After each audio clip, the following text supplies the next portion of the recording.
everybody. How are you doing? Whether you're watching this live or catching it in the future. Hello, everybody. And I'm hearing myself talk somewhere. Let me find out where that's coming from. Oh, there we go. Before I drive myself crazy with an infinite loop. So, hope you're doing okay, wherever you are, whatever you're doing. Whether it's daytime, nighttime, whatever. Hey, Cap. Hey, Liz. Hey, Carrie. Welcome. How are you guys? I hope you guys are doing fine. I'm repeating myself now. As usual, I don't know what I'm doing. I do want to check one thing, though, because I tried an experiment. I tried to revive a Facebook link or Facebook hookup between the live streams and whatever else. Well, between Facebook and the live streams. And I just want to see whether it's on over there. And yes, it is. And oh, I'm subtitled. Oh, that's cool. Huh. All right. Wow. Oh, I'm self-titled. I meant to say subtitled, but they say I'm I'm subtitled over on YouTube. So over on Facebook, oh my God, we're gonna have to keep this short because otherwise I'm going to totally melt down. Oh, there's new Icelandic volcano or just new videos? Yeah, I know. You'd wonder if I was some sort of artificially generated AI thing or another. But anyhow, we finally got the first Blue Beetle book finished. And so let me get rid of myself here. But yeah, it's interesting. I've never actually, well, one more thing. I never actually looked at what you see when things stream on Facebook. Click to expand. What happens if I click to expand? That's interesting. I've never actually, well, oh, that's what happens. Never mind. Wrestling with a cat that won't take no for an answer. Well, you should, if the no you're trying to say is giving it pets, then yeah, of course, you should not be saying no. You should just be petting it and being nice.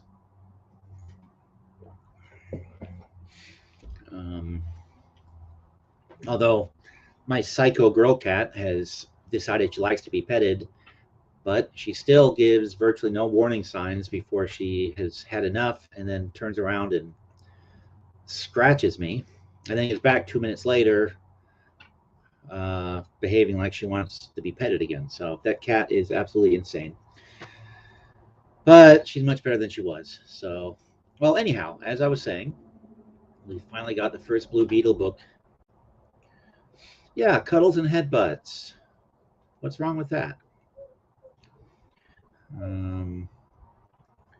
That's what cats are for. All right. So let's see here. Present. Share screen.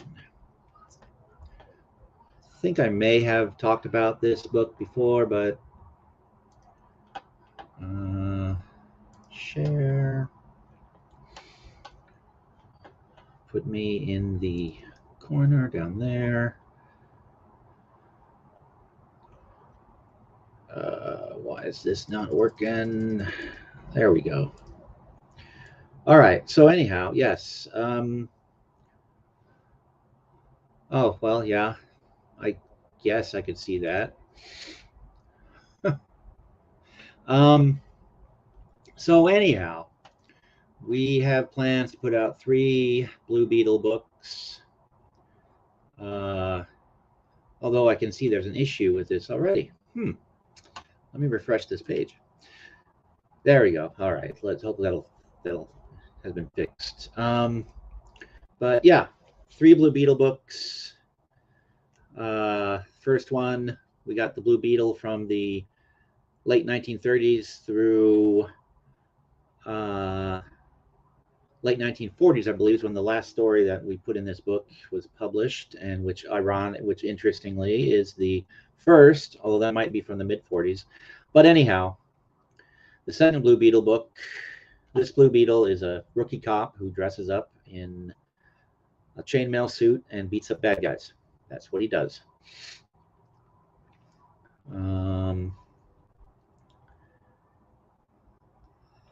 So let's see if this is working.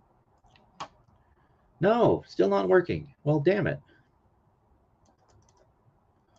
Well, oh well. So the second Blue Beetle book that we have planned, and I shared the wrong screen again because, again, I am such...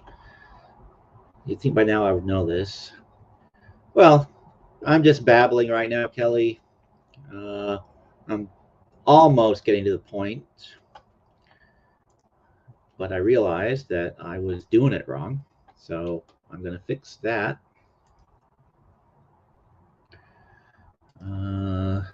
There, and there. All right. There we go. That's what I meant to do.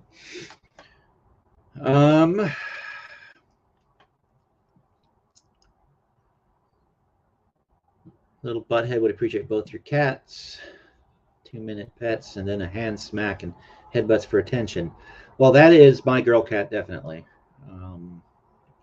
But again, that's a huge step forward from her last year, where she was literally afraid of hands, like I've said. But anyhow, the first Blue Beetle book, it's 68 pages. It actually ended up being 70, but that includes the faux covers, since it's all digital book. But oh yeah, I don't know, something happened to that cat. That didn't happen to her brother, because her brother is super friendly and super inquisitive and sticking his no, actually the first Blue Beetle doesn't really have much of an origin story. In fact, we had to invent some information for this book, and we went back and forth with what we're going to include on this one, because when he was introduced, he was I think I've said this before, he was a Green Hornet clone, and then they gave him one sort of super suit, and then he gave him the armor that he's ultimately ended up wearing in the rest of his incarnation. But they didn't really go into how he became the Blue Beetle or why he became the Blue Beetle. They didn't really explain how he gained superpowers either, except in the radio, because this character was huge in the early 40s. Had a radio show, didn't last very long, but had a radio show for a while. Appeared in multiple titles.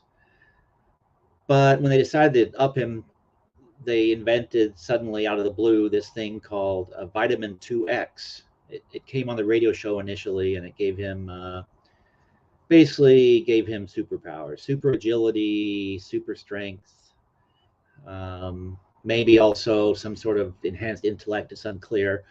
But he was a rookie cop by day and superhero by night, and other than when they went in and kind of gave him, actually, so yeah, let me go in here, actually. Not found. Wow, this whole thing is screwed up. What? It was working yesterday. Why is it not working now? There we go. Okay. So he didn't have an origin. They introduced one years later, and we put that first in our book. But his dad was a cop, so he became a cop. Then some gangsters shot his dad while he was away at college, and then he decided to become the Blue Beetle to find out who killed his dad and avenge him. That's kind of the story. So no, it was not bit by a radioactive beetle. Just a guy with a suit of armor. On the radio show, they said that the same guy that invented the vitamin 2X, which gives him his powers, also invented the armor that he wears. We didn't like that much, so when we did this book, we came up with a different explanation for where the armor came from.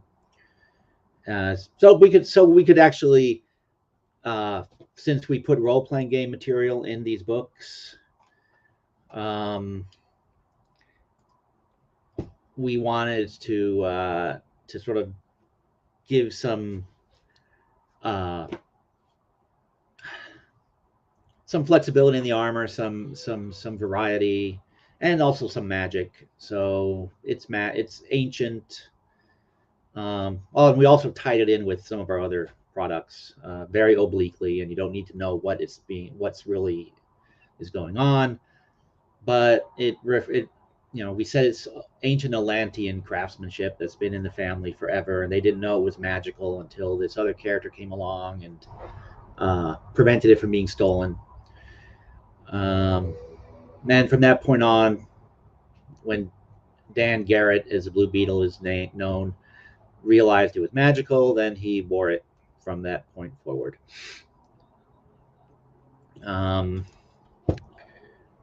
But this is only the first Blue Beetle. That's why I'm saying we're doing 3 Blue Beetle books, because this one, the original Blue Beetle, that's like I said, that was the first incarnation. Its publisher went out of business. Another publisher picked up this Blue Beetle. The original publisher went back into business, sued Holyoke, who took over who bought the Blue Beetle from the bankruptcy court.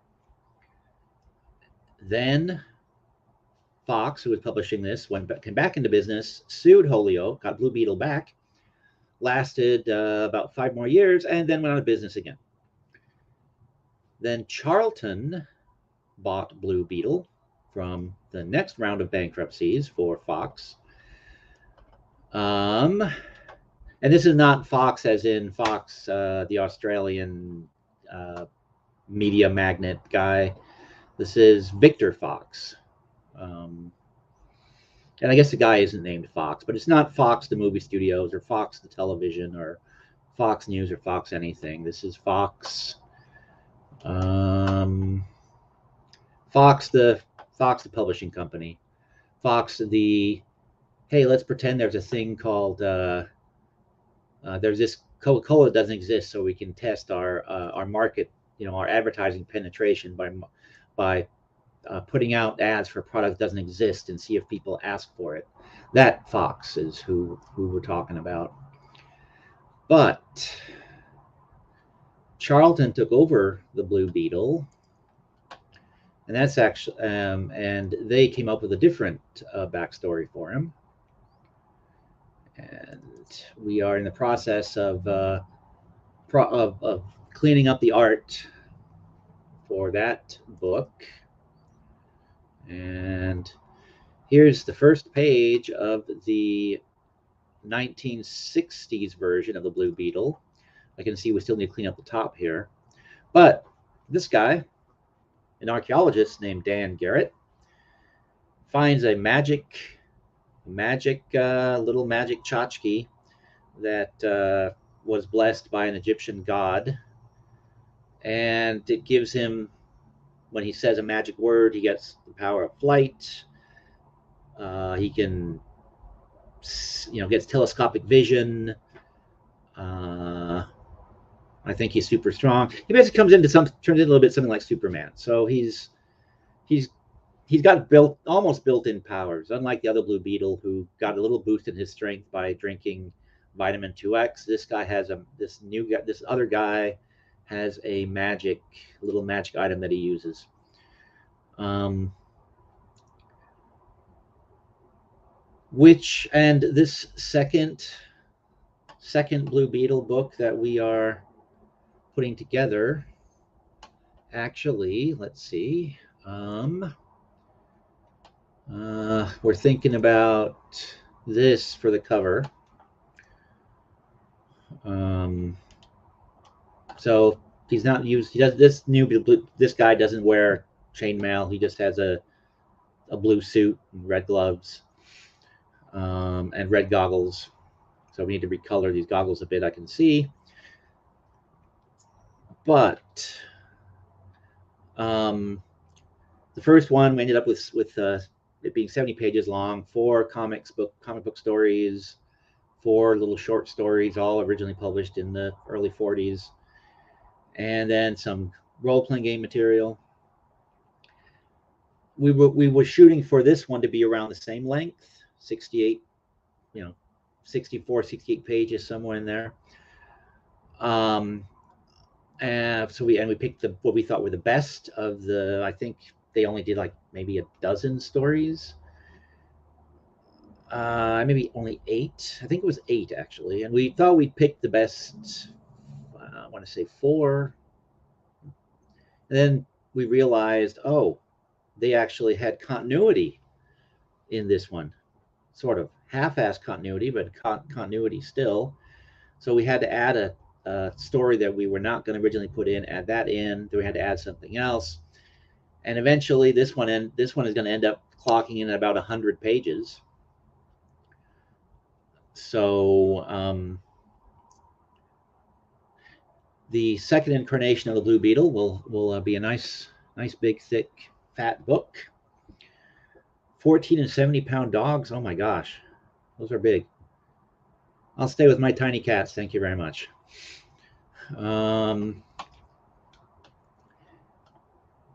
But with this second Blue Beetle book, oh yeah, and yeah, I'm celebrating we finally finished the first Blue Beetle book, because we went back and forth about the content, because we still want to do something with those first 2 Blue Beetle stories where he isn't the established one that we're all familiar with.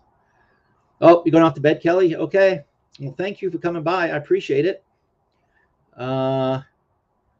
Good luck with the campaign and everything that's going on. And sleep well. So yeah, there's going to be a tiny little 24-pager or something like that, maybe only 16-pager that's going to be finished and released eventually. But we're going to do the big Blue Beetle books first.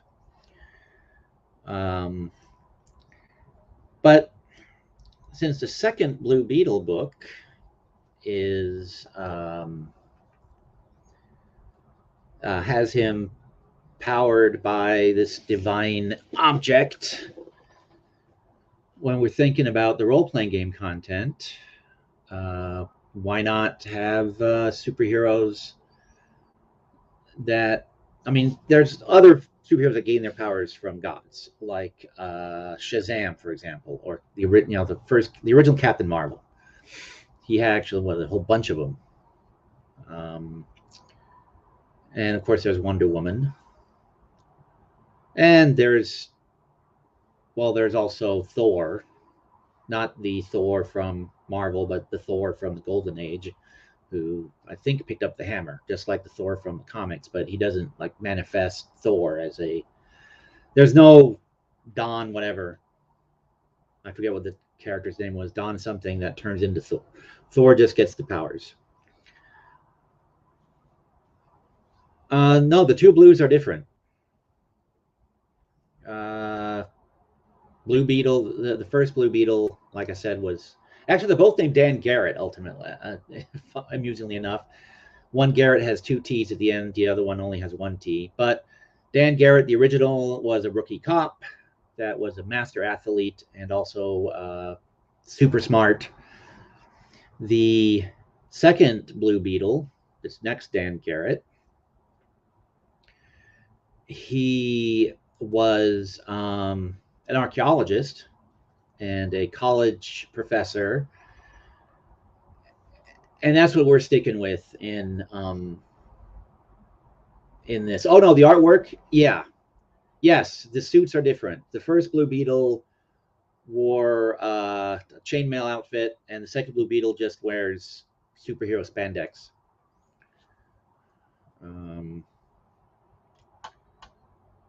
Let's see. Where is it? Oh, whoops, that's the wrong folder. That's why it's not there. So, yeah. So there's just a drawing of that. That's the second guy. He just has, like I said, a spandex suit.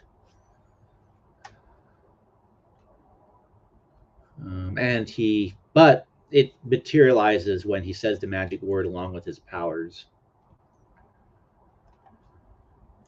But let's see. And there's the first one in his chainmail suit.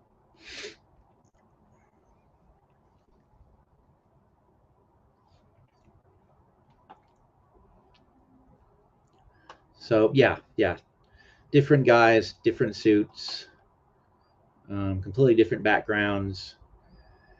And that second Blue Beetle, like I said, when I said we're gonna just stick with him being an archaeologist and college professor, I say that because it seemed like the writers, as with so many comics early on, whatever they needed him to be, that's who Dan Garrett was, the second one. So they introduce him as an archaeologist and a college lecturer. And then suddenly he is a mechanical engineer who is working on, actually shifting colors. That's kind of a problem throughout.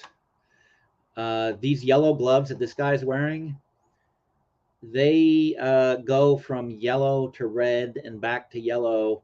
And that's not because we necessarily are putting the stories out of order. That's just because that happened randomly as the comics progressed. I mean, we are putting the stories out of order because this one, and yeah, the gloves are just blue in that one. This was published in the latter half of the run, the original Blue Beetle's existence, but that is his origin story. So that's at the beginning of our book. And let's just click on some random pages here. So yeah, there he still has the blue gloves. And let's see here. See, there he's in the yellow gloves. And this was one of the later stories in the run. Let's see. There, red gloves. And yellow gloves in that one too. Okay, so I guess we did kind of sort of pay attention to the color of the gloves when we arrange the stories, although I seem to recall us not being able to do that. Let me see if I'm misremembering.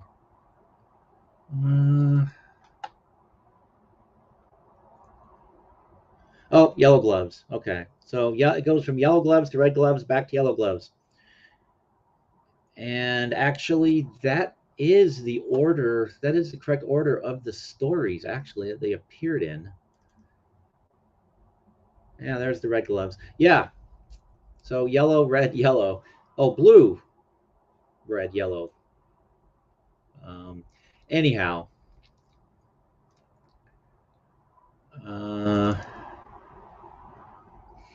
So yeah, the guy was wearing a suit of armor and then this normal outfit. But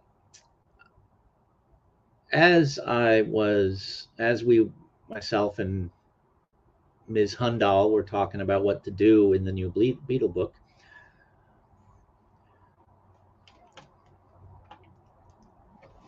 Oh yeah, this is absolutely true.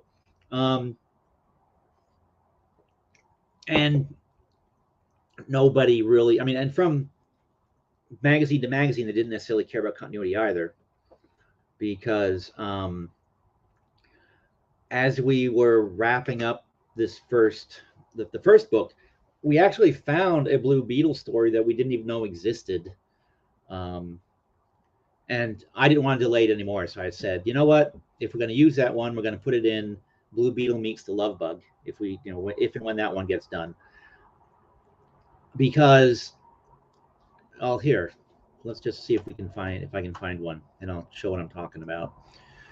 Right here. This is this character. We'll just zoom in on that panel just because. That character right there. Her name is Joan. She is a news reporter. She is. Oh wait, no, this is not her. This is another character. Oops, too many blonde chicks. Let's see. No, that was Joan. Okay, all right, that was Joan.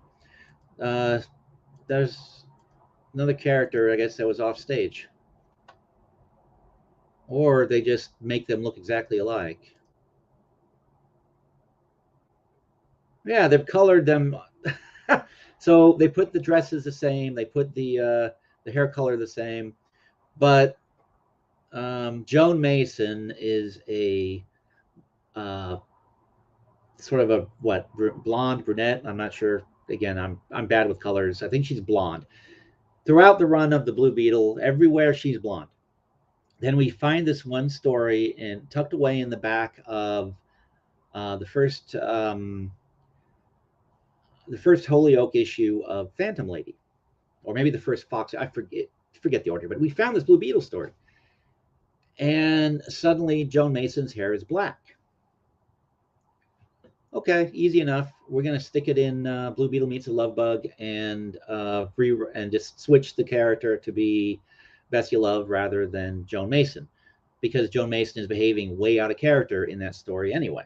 So they didn't pay attention to all kinds of things back in those days.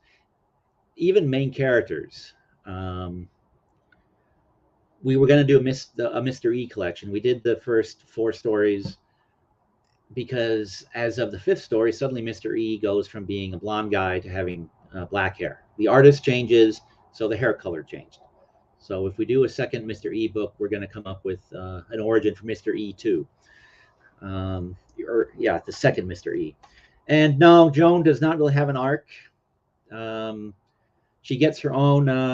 Joan of Arc. I just got it. Okay, yeah, she does get her own series for a while, but no, she's just a girl reporter that shoots people and punches people, and generally, even sometimes saves Blue Beetle's bacon and almost as many times as he saves hers.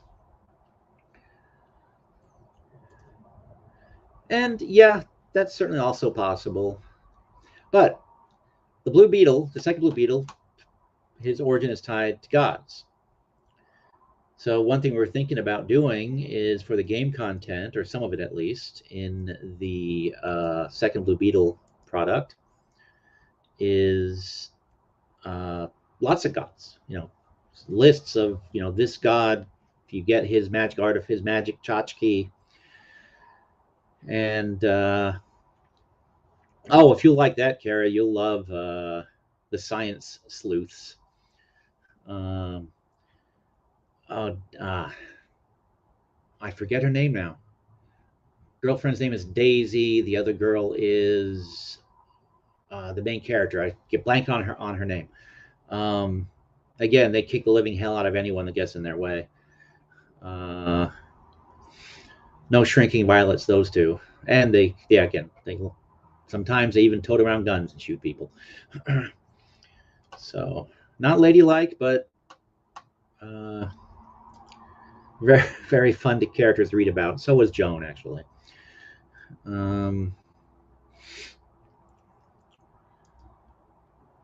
Well, if you really want to know, Phil, I can look it up.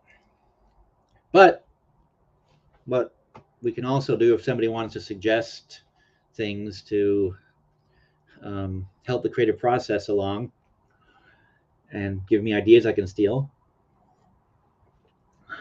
suggest a god or pagan supernatural entity, or just supernatural entity, and some item that goes with that entity, and a power that it might grant the chosen one who picks it up. So that seems like a fun game, and it'll do some of my work for me. So come on, snap. The original Blue Beetle series, let me find out. I don't. I know it ran from. It ran for about 10 years. It ran from the late 1930s until the 1950s. Then Charlton picked it up again in the mid 50s for a few issues. Then it went away again. Then they picked it up a third time, which is going to be our third Blue Beetle book, and that's the one that most people are familiar with because that's the one that DC ended up doing a version of. And no, we can't be sued for using the Charlton version because it's in public domain for a variety of technical reasons. But they tied those two, the second Blue Beetle and the third Blue Beetle, they tied them together through a way that actually was kind of clever. I think they dropped the ball a bit with the big revelation they did in the course of their story arc, but generally those are some pretty neat, pretty nifty Silver Age kind of stories. So anyhow, so Blue Beetle, the original one. Okay, winter of 1940. So I was a bit off on the 39, but they would be writing it in 39, right? Maybe, sort of. I mean, I have to go back and check, see what we actually said in the. Yes, our sell copy is off by a year because I typed 1939 because I was going by memory, like the idiot that I am. What you get paid? Well, Carrie, same offer will go that went with the when you give me jokes for the cartoons. You can get a NUELOW Games product of your choice. Just have to send me which book you want and an email address, and I can send you a free download. So anyhow, so Mystery Men Comics is where he debuted, an anthology title, ran in that one. He also appeared in his own series, as I say here, the second superhero to get in the comic book. That was Superman being the first one.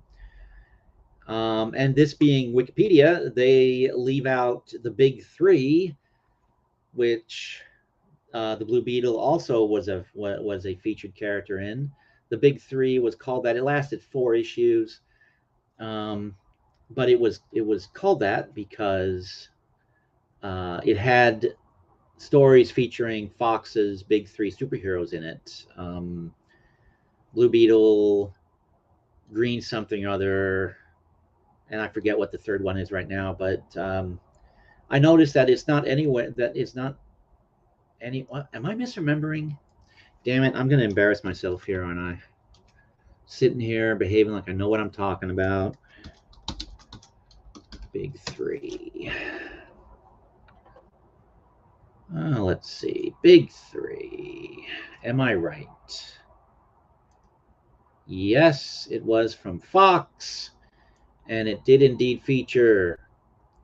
Okay, let's go. It's Blue Beetle, Samson, and the Flame, as of issue 3. And man, could have sworn Green, whatever his name was, the Flame, Blue Beetle, Samson. There we go. But anyhow, my point is that Blue Beetle.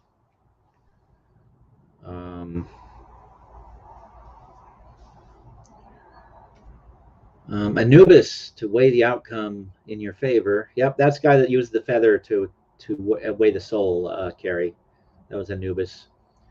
Thoth, the Tablet of Knowledge. Yeah.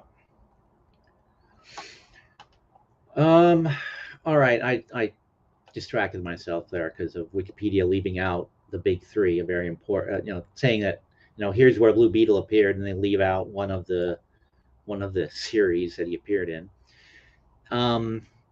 But in between Fox, and this is also just inaccurate because Fox went out of business once. Holyoke picked up Blue Beetle and a couple other characters. They got them back from Fox got them back, and then so it ran from 1940 to 1950 with Fox, and then Charlton picked it up. And I could have sworn that they did something with him in the 50s, but according to Wikipedia, my memory is faulty on that one, because 5 issues. No, there's something missing in this description, because Charlton did a few issues with the original 40s Blue Beetle, and then they did their Dan Garrett version, the archaeologist slash multidisciplinarian engineer, physicist, and whatever else they needed in any particular story. And then they had the third one,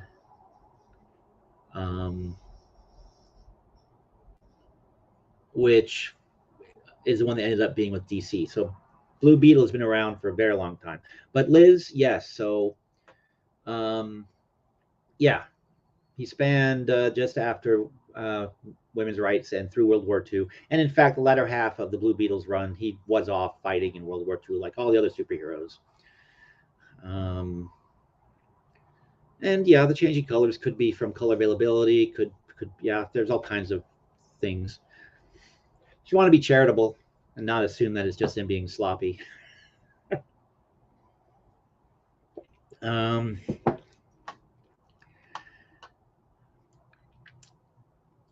Let's see.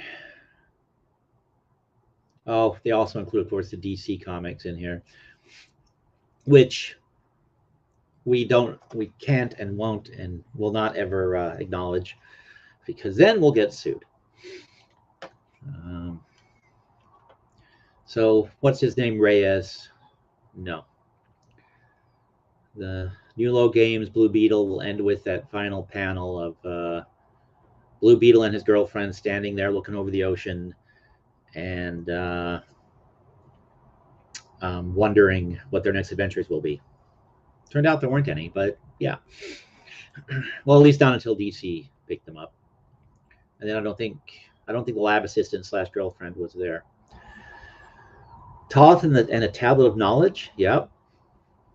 Bonuses to all knowledge skills.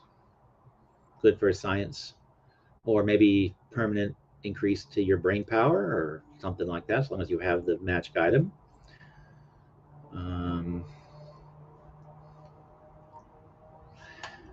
And I also distracted myself because I was going to try to find the name of that character. If Lynx was here, she'd smack me around because that's one of her babies, the science sleuths.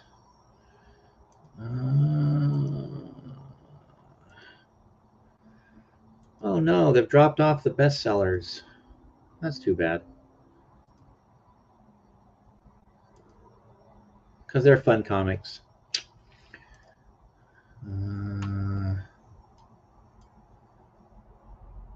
Wow. Ooh, new comments.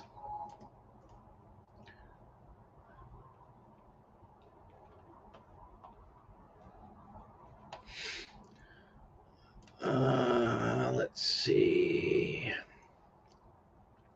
Yeah, it's interesting that in the comic books of the 40s and into the just very beginning of the 50s, you had the female characters run around and they were kicking butt almost as efficiently as the male characters. Well, some of them. And also occasionally having to stop, fill the damsel in distress role. But come the late 50s, mid 50s, and into the 60s, the female characters were pretty much just, as far as I'm aware, and damsel in distress and love interests for the heroes, and occasionally villains. But yeah, science sleuths. Jill Trent. Jill Trent was a character whose name I couldn't remember.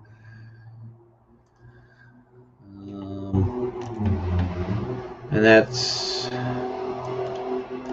the cover for the first NUELOW Games book with Jill Trent. Let's see if I'm remembering it correctly. So this is way off Blue Beetle, of course, but yeah, right there. Very first panel that features those two characters.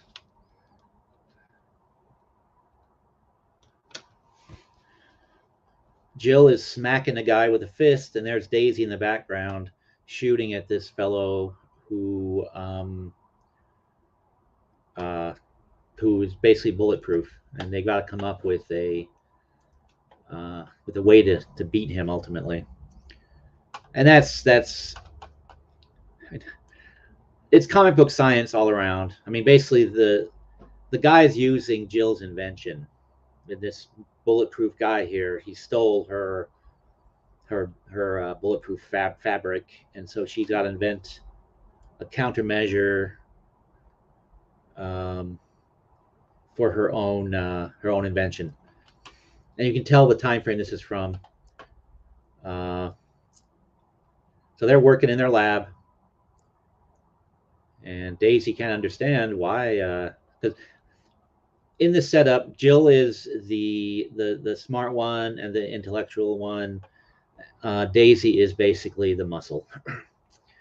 No, Cap, if you can come up with gods, a god or two that I can stick in the second Blue Beetle book as a list of we want to have a list of gods, of magic item associated with them, and the basic initial powers you get when you become a chosen one of this god. I just got sidetracked because I was reminded about Jill Trent and Daisy Smythe. Haven't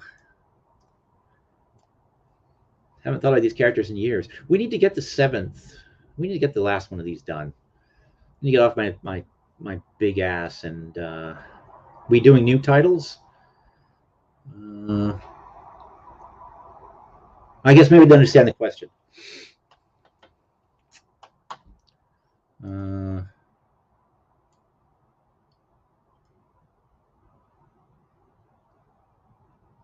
But yeah, the first few of these had 3 Jill Trent stories and then a Spider Queen story, who was also a scientist. Which, by the way, to this day, nobody will ever change my mind on this unless they present it in black and white. This was how the the Spider Queen was where they got the idea for Spider-Man from. There's just too many similarities for that not to be the case. Anyhow, new stories. Well, I guess we can move on from Blue Beetle if somebody wants to bring something up, something different here. But yeah, I will be taking suggestions for gods if somebody wants to provide them.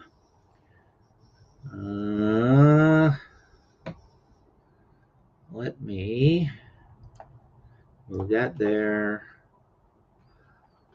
And move myself up there for the moment. And then I will do this. If somebody wants to come up and tell a story more interesting than me going on about Blue Beetle, since I have been cleaning up Blue Beetle pages.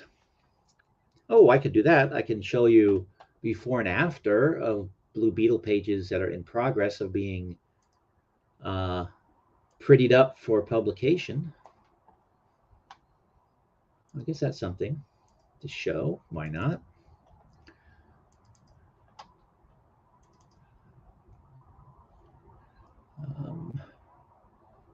Things that nobody asked about tonight on YouTube with Steve Miller.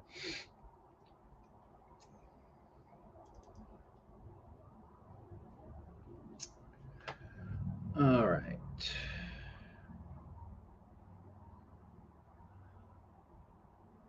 Okay, there we go.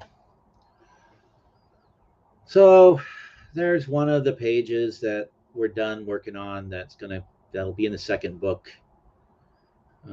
Picked one of the more boring ones. This is Dan Garrett, and the actually only recurring female character in his story arc. He has a different love interest in each story, except for the very first one and the very last one. And Lurie here is the love interest. And let's see.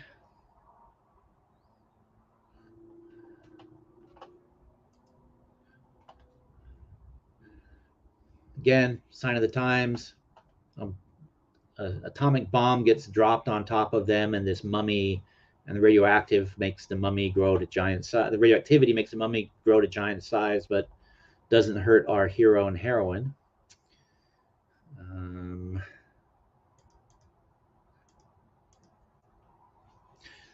Oh, here's a little bit of trivia.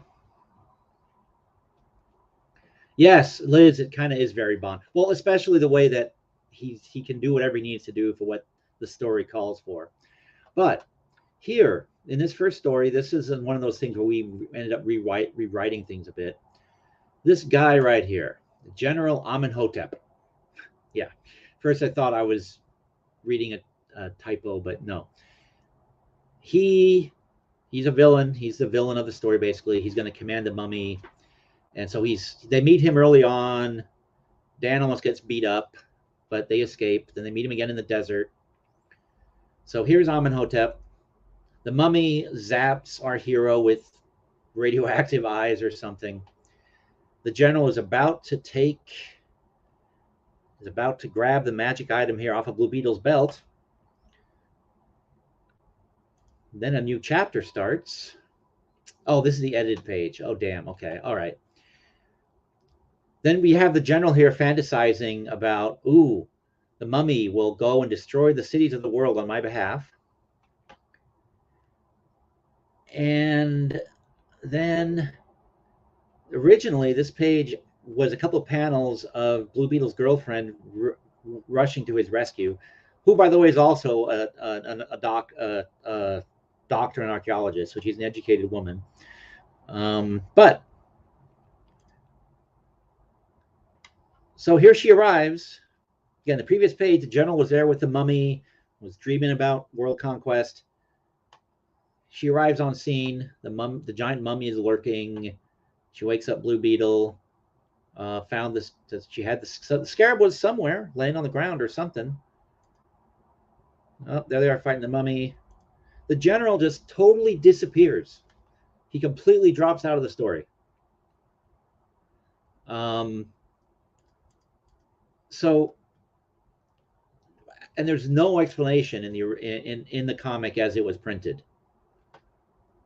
So when people pick this up, they will probably be able to tell that this panel right here was not in the original.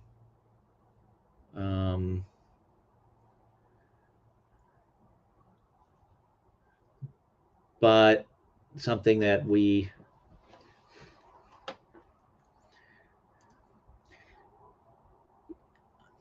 page, actually, no.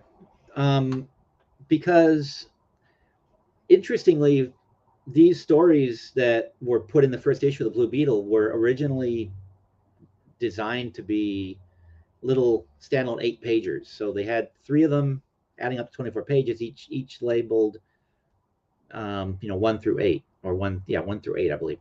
So this one was page 1. Oh, for gosh sakes. And then on page 2, we have Lurie arriving and saving Dan. And then page 3, page 4.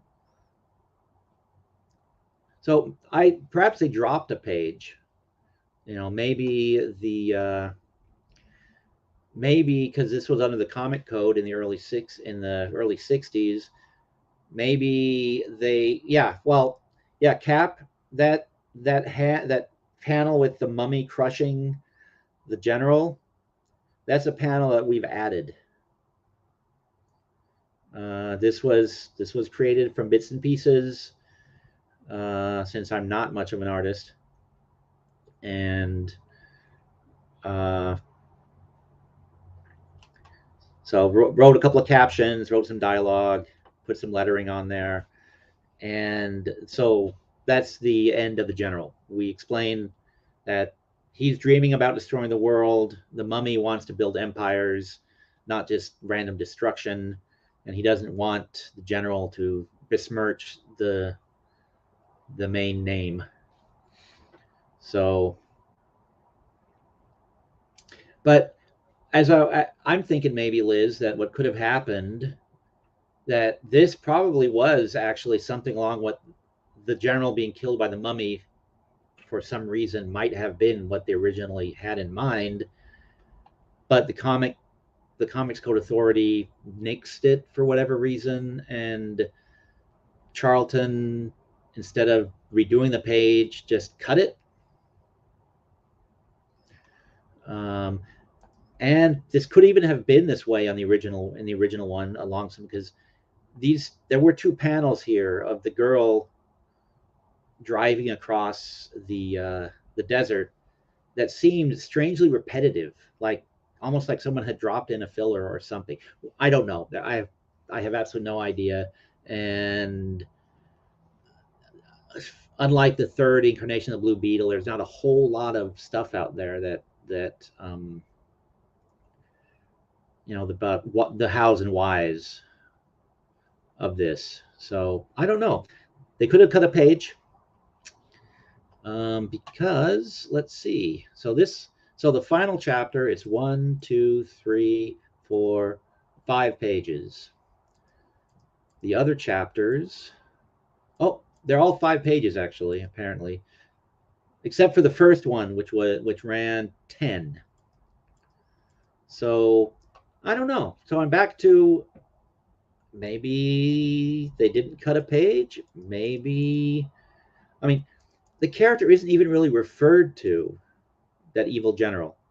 He goes from wanted to pick up the Blue Beetles. See, he's picking it up here, and then we've got the girl picking it up here. It's not on his belt. It's somewhere on the ground or something. So, yeah. You want to read the text and ignore the art? Which text?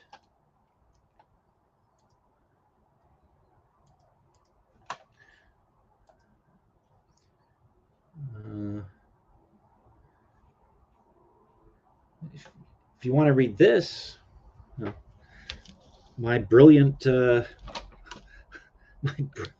artistry, sure. Is that what you mean? Even top pa L. I don't know what that means. I'm saying that a lot tonight. You guys are outsmarting me left and right.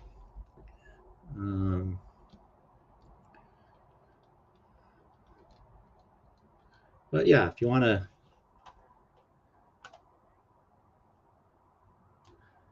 there.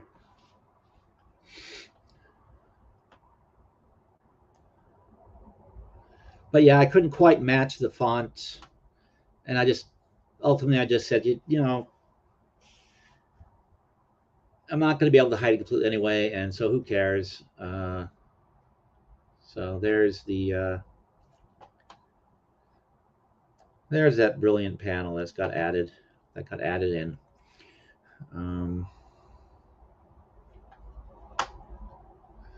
What, the top panel? No. Actually, the text. Let me hide that. So the top panel reads: General Amenhotep was about to destroy the sacred blue scarab and Dr. Garrett. He was unopposed now. He could dream mighty dreams of conquest.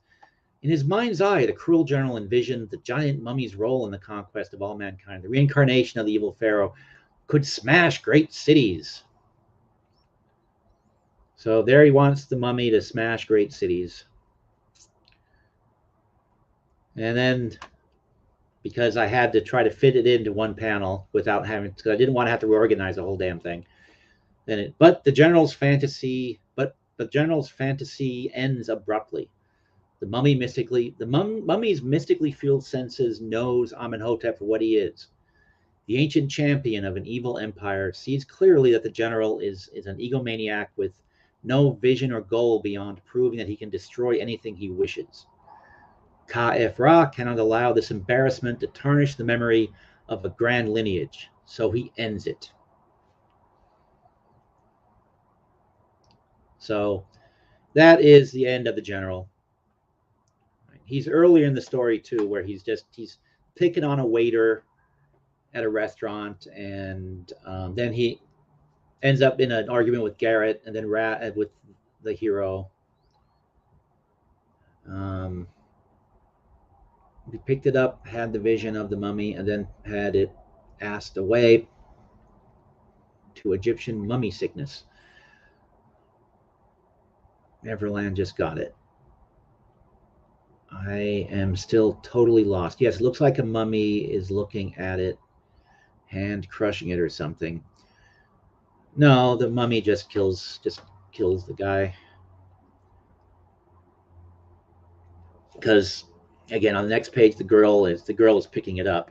Oh, never mind. You just got it. Okay, I see. But oh crap! Did I get the mummy's name wrong? Good thing this thing we haven't put this thing out yet. No, I got it right. I misspelled it, but I got it right. Jeez. Let this be a lesson to you, everybody. You are always your own worst editors, especially if you're not a very good proofreader to begin with, you are going to suck at proofreading yourself.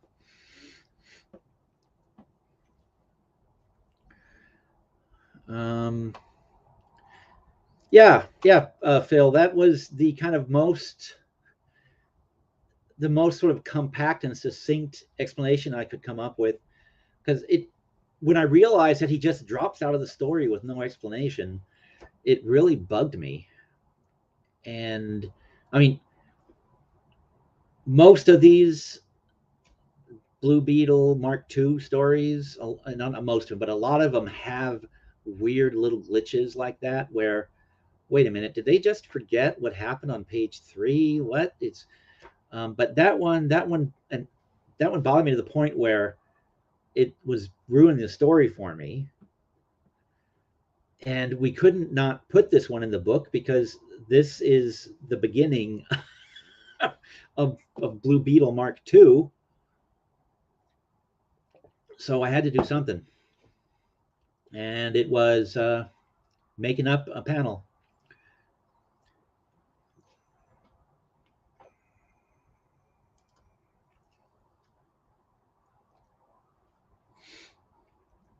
Yeah, that could have been a path to go. That would have taken more. No, actually, it might not have taken more space in one panel. You're right. I could have, because the initial deal that the Blue Beetle has in this story is he can temporarily use the powers to stop the giant mummy. And then by the end of the story, the representative of the Egyptian gods goes, you know what? You're a pure-hearted, tough guy. You can keep it. You can keep the powers. Go forth and kick much butt. So yeah, a guy like the general picking up the magic scarab and trying to claim it, yeah, that would probably not go well for him. That we can follow that under why one should not be one's own editor, because that idea actually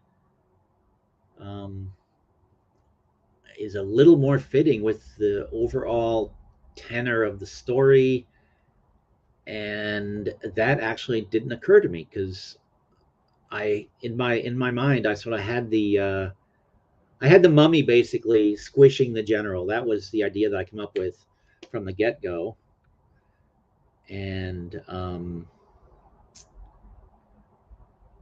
since I'm just trying to get these things done. Oh no. Oh yeah, I guess yeah, because Yes, they're all like within miles of ground zero is where the story takes place.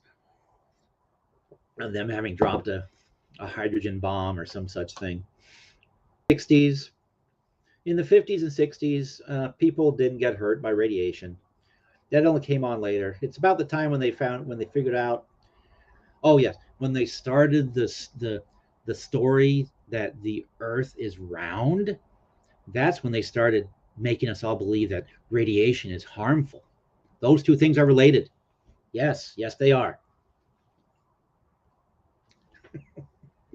Um, yeah, no, that's nonsense. But yes, maybe the radiation got him too. But anyhow, yeah, I kind of wish I thought of that idea.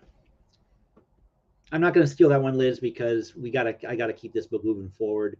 Because the objective was to have these three things out before the Blue Beetle movie comes out.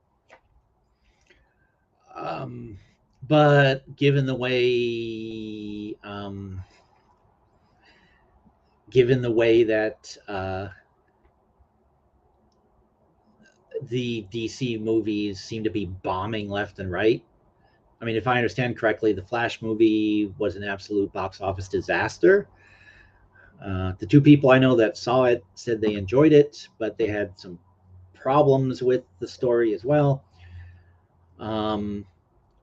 But apparently, it did not perform at all well at the box office. We were thinking that the Blue Beetle movie looks kind of cool, that it would, and since they had enough faith in it, they moved it from uh, online streaming to a theatrical release, that it was probably going to be a fun film and people would watch it and love it, and we would sell lots of our Blue Beetle books on its coattails. Not because of market confusion, because there's no way you would mistake these blue Beetles for the Blue Beetle that's going to be in that movie. There's no references to anything DC in our Blue Beetles. So, well, or the Blue Beetles we are borrowing and repackaging. No reference to any of the actual copyrighted Blue Beetle material that's floating around. And we are not going, and there's not going to be any trademark confusion either, because we're not using those same logos and stuff. But with the way those movies are tanking, maybe we won't ride on the coattails of those movies. Maybe this will just be three additional products in our lineup, and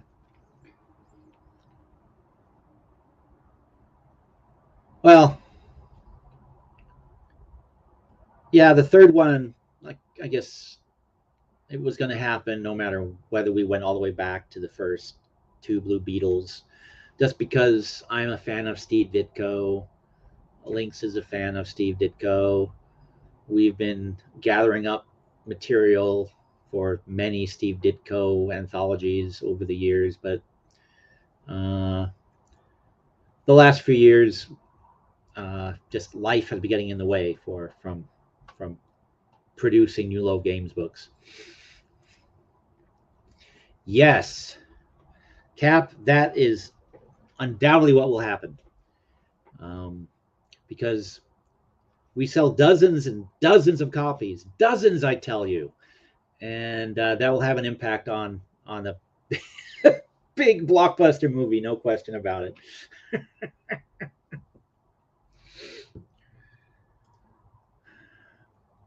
Yeah, and actually, we haven't done very many superhero titles. I mean, straight superhero titles, and the ones we've done, we've taken really obscure characters that we felt, deserved to be seen by the public. The Charlton stuff we've done is a bit out of the wheelhouse, because the question is not obscure, but the question was Steve Ditko. The Peacemaker, we did that one because, well, there was the Peacemaker TV series. Um, and our sales were about the same on that one as on most of our titles. Um, but Blue Beetle, we would have never. I mean, I'll admit it hands down. We had the the Ditko Blue Beetle, and the couple of the Charlton, uh, the original Charlton Blue Beetle story, because it ties in with the Ditko one. But it wasn't until, I think it was it February? January, February. I saw clips from the Blue Beetle film, and I went, "Wow, we need to do because we've done this trilogy setup before. We did the Three Lives of Phantoma, um, so this is somewhat similar." Yeah. Then why are you here?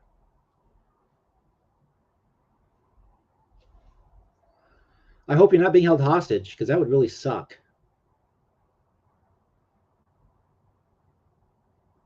I mean, if you are being held hostage, let us know and we can dial 911 for you. We just need to know your address, get the police there, get you whoever is forcing you to be here. I mean, because that we want to help you, dude. Actually, Deadpool, I that's another one of those I need to get around to seeing. Well, no. We need to see if he needs our help. We need to see. Oh,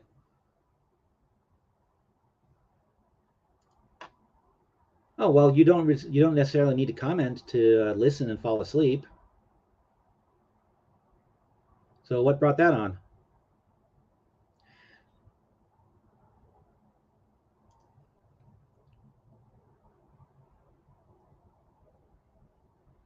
Well, anyhow, um,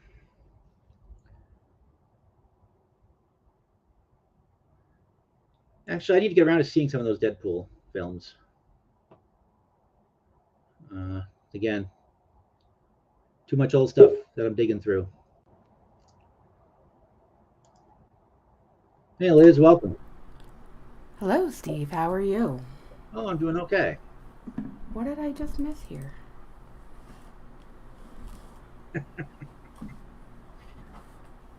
Well, uh, since he doesn't have anything destructive to say, might as well just do that. Oh, we're being destructive tonight? All right. I'm sorry, what? Are we being Destructive. destructive? Yeah. Well, I mean, anybody is kind of welcome to come in here if they want to chat. They can chat. If they're gonna just kind of be jerks and I have nothing really to say, then I'll just take. Carrie timed him out. I kicked him out. Somebody had already uh, what's the word? Banned him, and I went back and I unbanned him. That was a mistake, because hey, anyone that's bored, you don't need to stay here. Um, We'll read you to sleep. It's okay. That's fine. yeah, um, I think I made it very clear at the top that I was just going to be talking about Blue Beetle, and because I'm happy we finally got that book done. But anyhow, um, Well, whoever you are, whatever you did, we have a don't be a dick policy, so don't be a dick. yeah, pretty much. It's kind of why I went in and unbanned him, because I figured, okay, because I think the trigger got pulled way too early on him and a couple of his pals that came over a while back, and oh well. Um, so anyone else have something on their mind that they want to talk about, or Uh, something interesting? Autocorrect on the phone sucks. Ah! Poor Cav and myself were over here having issues. Yeah, it took me a little bit to figure out that the reason I was so confused is there were words that were in there that weren't the words they were supposed to be, and what clued me in was when he said Neverland. I got it. I went, what? Neverland? Okay, I guess Captain Hook dies. I don't, and then I went, oh, never mind, is what he was trying to say. but yeah, so that's the plan for the Blue Beetle. Oh, there's it. Hey there. I'm gonna have to look at the other ones and see if I have any comments for you. Like I look at these going, they're so they could be so great. Which ones are you looking at? I'm sorry. Oh, all of them. But like this one, it's got so many things tied into other movie things that have already been produced. And it's like, well, it could go that way, it could go that way, or you could go a different way. I love it. Yeah. Oh, that's actually one of the. Okay. Yep, we're aware. But now that you're aware of it too, that's the first step to recovery, Surrender Monkey. And my train of thought is totally gone because of that. You said Movies. Oh yes, that's actually always been one of the fun things about doing these collections of old comics, is filling in the blanks. And because all these old timey characters, either they didn't last long enough to get full stories or they never had them. So we've gotten to invent little tidbits that, so each one of the books we've done reinvents the character in some way, shape, or form. It gives them more of a background, or for example, there's a character named Lady Satan. Starts out as a lady that is running around killing Nazis to avenge her fiance. That's the first two stories. Then all of a sudden, she has magic powers and she's fighting werewolves and stuff. Okay, where did these magic powers come from all of a sudden? And so there's a little short story that we got to. No, I think I actually did that one solo. But yeah, so a little short story in there that explains where she got her powers from. And all of the things the NUELOW Games things have basically are full of that sort of stuff. And that's been part of the fun. Because like everything else, I do it because I enjoy it.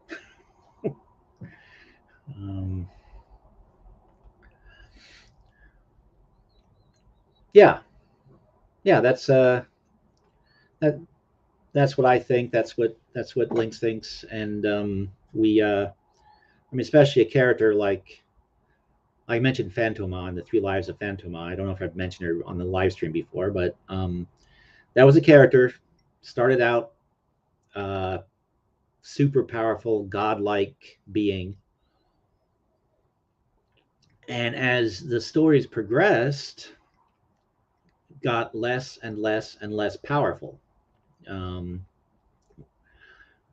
Where to the very end, she was a queen of a lost empire with no superpowers or magical abilities whatsoever.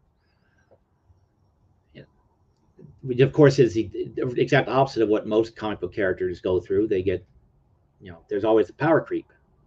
This one, the writers were going, all right, Fletcher Hanks was a lunatic. I can't be a lunatic like him, so I gotta scale this character back. And then they kept scaling the character back. Went from super goddess to sort of a female Tarzan kind of character with minor magic powers, to discovering that she was the ruler of this lost empire. So we wrote stories to fill in the blanks as to why she lost her powers, why she seemed to get weaker and weaker magically, and why she didn't know who she was until she ran into some guy that restored her memories. And yeah, none of this was explained in any of the comics, so we felt obligated to explain it. I like stuff like that, though.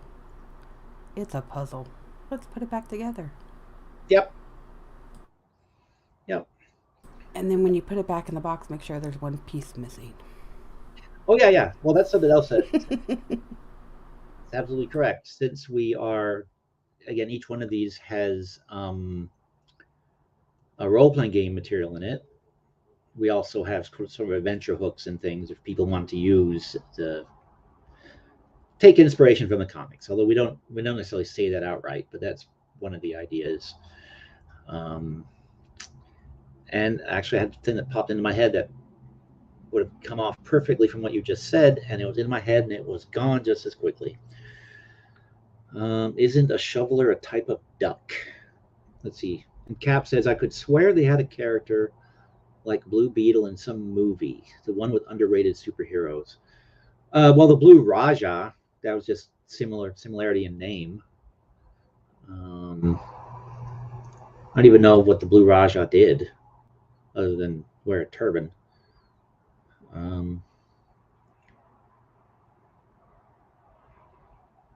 Yeah, I'm trying to think. Well, there also was the oh, what the hell?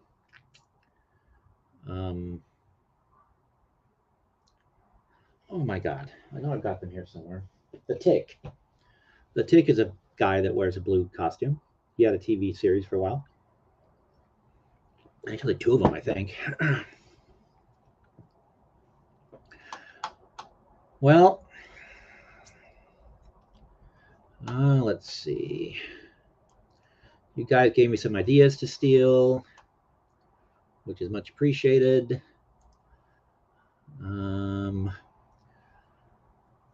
Oh, yeah, Phil, you're right. Well, no, Phil, you misunderstood. I was not saying that the Earth isn't flat. I was saying that the lie that the Earth is round came into vogue right around the time when they decided that radiation was harmful. So clearly, I'm going to get zapped for spreading misinformation, aren't I?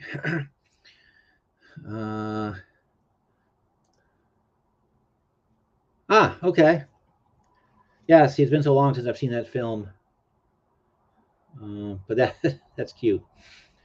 Although it's useful with cameras everywhere.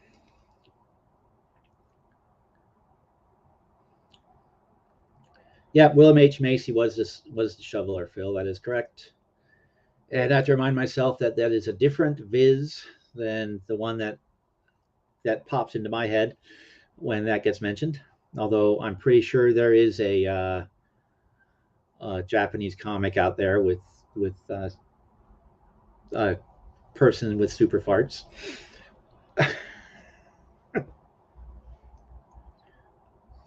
You said that, and all I could think of was Toast Man. Beavis and Butthead. Oh, yes. Oh, Captain Underpants.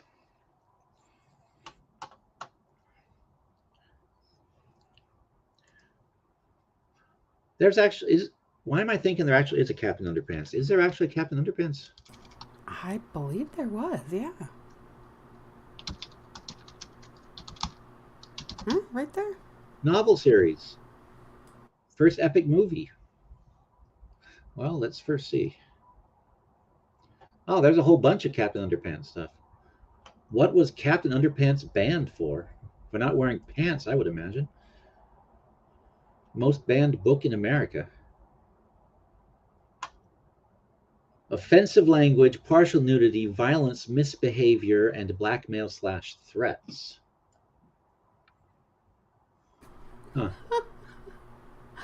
Okay, these were comics we grew up on, so why can't the kids today Yeah. put So, up with okay. it? Captain Underpants is news to me, but then I, let it deprive childhood, obviously. So here's Captain Underpants. Let's see. Color edition. Oh yeah, it's for kids, 6 to 8. Scholastic published it.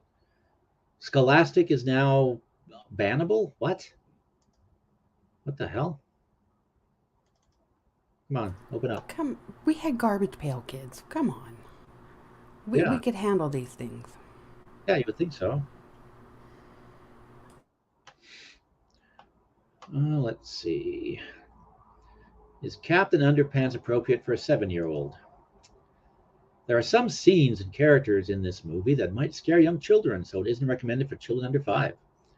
We also recommend parental guidance for children aged 5 to 8. The main message from this movie is that everyone needs a little fun in their lives. Oh, this is from Carrie's neck of the woods. Raisingchildren.net.au. So let's see what they have to say about Captain Underpants Down Under, shall we? Ideas to discuss. This is about the first epic movie. Can you move us so people can read? No. Yes, I can. Let's see here. I think if you just take down the comment, it will move us down, will it not? Yeah, it will. If I can find the thingy. That's what I was looking for. There it is. It disappears off the top of my screen, and then I have to scroll up to find it. Oh, Blue Raja threw forks. Invisible Boy had powers. Okay. Yeah, it's. Oh. Well, let's first get rid of that. Or not. There we go. And we can do. Oh, I guess we can't do that, or can we? No. Interesting. What about off to the left-hand Yeah. side? Yep, that's what I'm trying to do right there. I was actually trying to see whether I could do something else first, but I couldn't. But let me see if uh da da da uh hmm.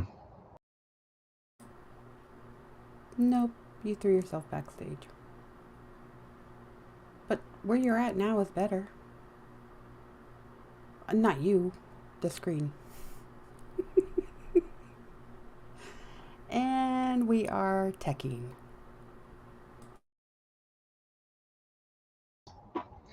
No, that was me. Pushed the wrong button. But speaking of of uh of the He Blue might have Raj, found us a book. yeah, well, it's Flaming Carrot. Let me see if I have any of. That's where these came from originally. Nope, I do not have them. Oh well. And the books are on the shelves out in the other room. I thought maybe I had some of the Mystery Men issues here. Surrender. No flashlight pictures. Other pictures are okay. What? I don't think I want to know. Surrender says, Carrie, hope it was okay to send you that picture the other day. Sorry, I didn't think to ask. Carrie said, all good. Yeah. I was like, as long as it wasn't a flashlight or anything.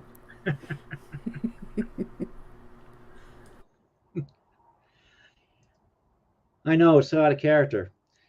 So anyhow, Captain Underpants, the movie. It's an animated film about the comic creation of two school friends. What? Oh, okay. So Captain Underpants. Okay, so George and Harold are making up the Captain Underpants comics. So this is a comic inside a comic. Is that what Captain Underpants is? I don't know. I have not seen it. Okay. Help, Carrie. Your kid's at it.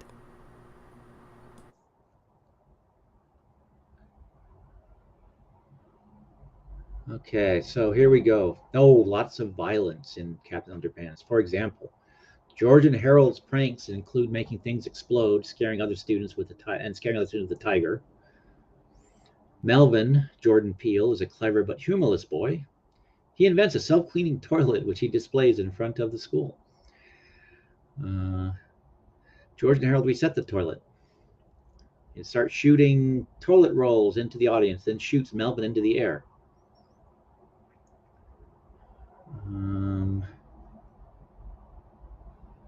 Let's see. No, it's also probably too small to read. I don't know. George starts throwing darts at a picture of Mr. Krupp. Is that violence? Robots start shooting each other. Then a giant turtle crashes through the wall, setting fire to everything with laser beam in his eye. All right. Well, maybe I don't remember what it's like being a kid, but this sounds like pretty much a normal cartoon. When George hypnotizes Mr. Krupp, he turns him first into a chicken, then a monkey, which repeatedly hits his own head on the ground. Oh, okay. When George turns Mr. Krupp into Captain Underpants, Captain Underpants crashes through the window and falls to the ground. He gets up and is hit by a car. He punches a clown and helps an old lady get her cat down from a tree by chasing her into the tree. He then jumps on an inflatable gorilla and bounces over the place. Okay. Professor Poopy Pants. That must be Captain Underpants' villain. Professor Poopy Pants throws objects around. The objects include an axe, a mace, and a chainsaw. Professor Poopy Pants invented a machine that can make objects larger or smaller. In one scene, he fires his machine randomly at children and objects, making them large and small. Okay. Well, I think this is on my to-watch list now. yeah. Content may disturb children under 5. Mr. Krupp is a large, scary man that often yells and screams at children. I'm not a parent, so maybe I'm blind to these things, but Professor Poopy Pants is a scary character who appears quite mad. A giant turtle with a red beam coming out of his eye is quite scary. Captain Underpants lands on 2 robbers, preventing them from escaping. There's a sound of evil laughter and flashes of thunder and lightning. All right, well.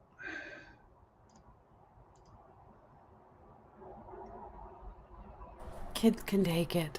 I mean, come on, we all watched Shrek with the kids, and it had the adult humor in it that we caught, but it was cute enough for the kids that they didn't catch it until they watched it with their own kids. Yeah. That's kind of what I'm sitting here thinking. Coarse language. Coarse language. If it's coarse language in Australia, it's got to be pretty bad. The children all laugh at Professor Poopy Pants' name, and there's a mention of diarrhea. Okay. George and Harold laugh out loud at Kindy when learning about the planet Uranus. Professor Poopy Pants' machine is called Fart 3. Yeah. Why are those offensive? For coarse language. It's coarse language. Wow. Okay. Yeah. All right. Well, probably a good thing I'm not a parent, because I'm looking at that and going, okay, that's kind of ridiculous. I am a parent, and it's still seems Okay. ridiculous. Oh. Let's see. Mr. Krupp is obviously an angry and bitter man who is also very lonely. He eventually has a date with Edith, but he is angry because he's lonely. Or is he lonely because he's a mean, angry person? Those are things to discuss with your kids. Chicken or the egg? Is he mean because he's lonely, or is he lonely because he's mean? Yes. All right, so Captain Poopy Pants is Captain Underpants is sort of an educational thing, I guess. more or less, sort of, kind of. I'm assuming so, yes. Yeah, everybody. Yeah, chat. Yeah. No, he has not porn bombed us tonight, Pope Phil. Or himself yet. Nope. So all good there. Well, apparently Captain Underpants is banned for partial nudity. So this will just have to do, because there we go, giant Captain Underpants nipples right there. Action, thrills, and underpants. Oh, Welsh News Network is in the house. Hello, Dan.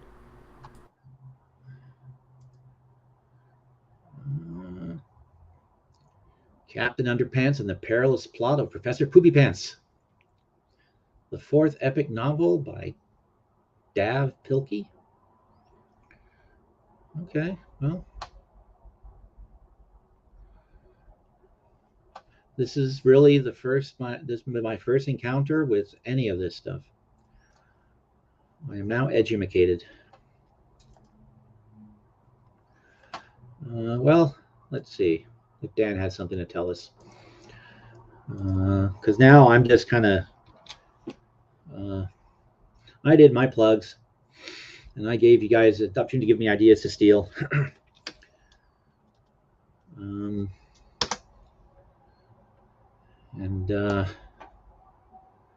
But yeah, so partial nudity.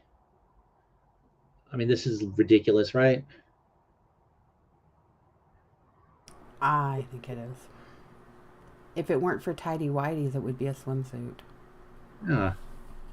Yeah, oh, exactly. So Tarzan books are banned as well. I mean, Tarzan post 1930s Tarzan is banned for kids, and post 1920s Tarzan, pre 19. No, I guess. Yeah.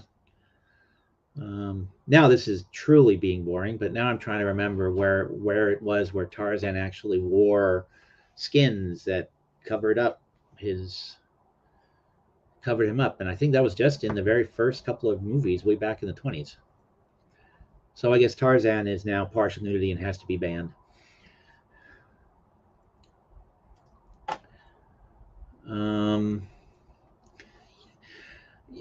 Dan, yes, it quite possibly is.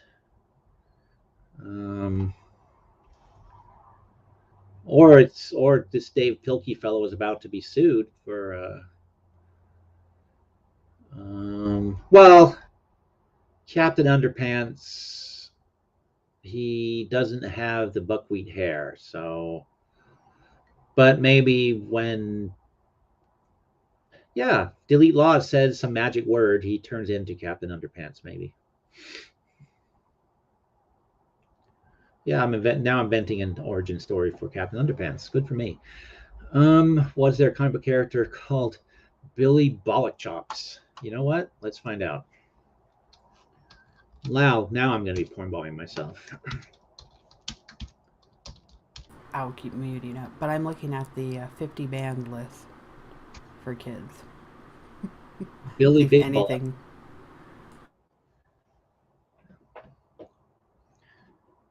So yeah, we have Billy Big Bollocks. That's the closest we get. It's a song. Billy Bollock Chops. It's a Twitter account. He has 29 followers. I will not click on it because if I click on it, then YouTube will probably kick me offline again and spank me, and then I'll have to go and say, please don't take away. Please don't take away my man, even though I know you can, or whatever. Billie Jean. Or YouTube.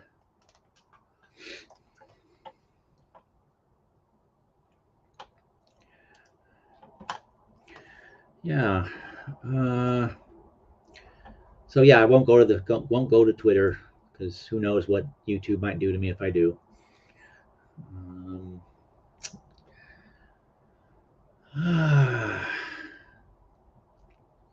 Even though I linked this to the NUELOW Games Facebook page, and Facebook, as far as I'm aware, hasn't suspended the NUELOW Games page.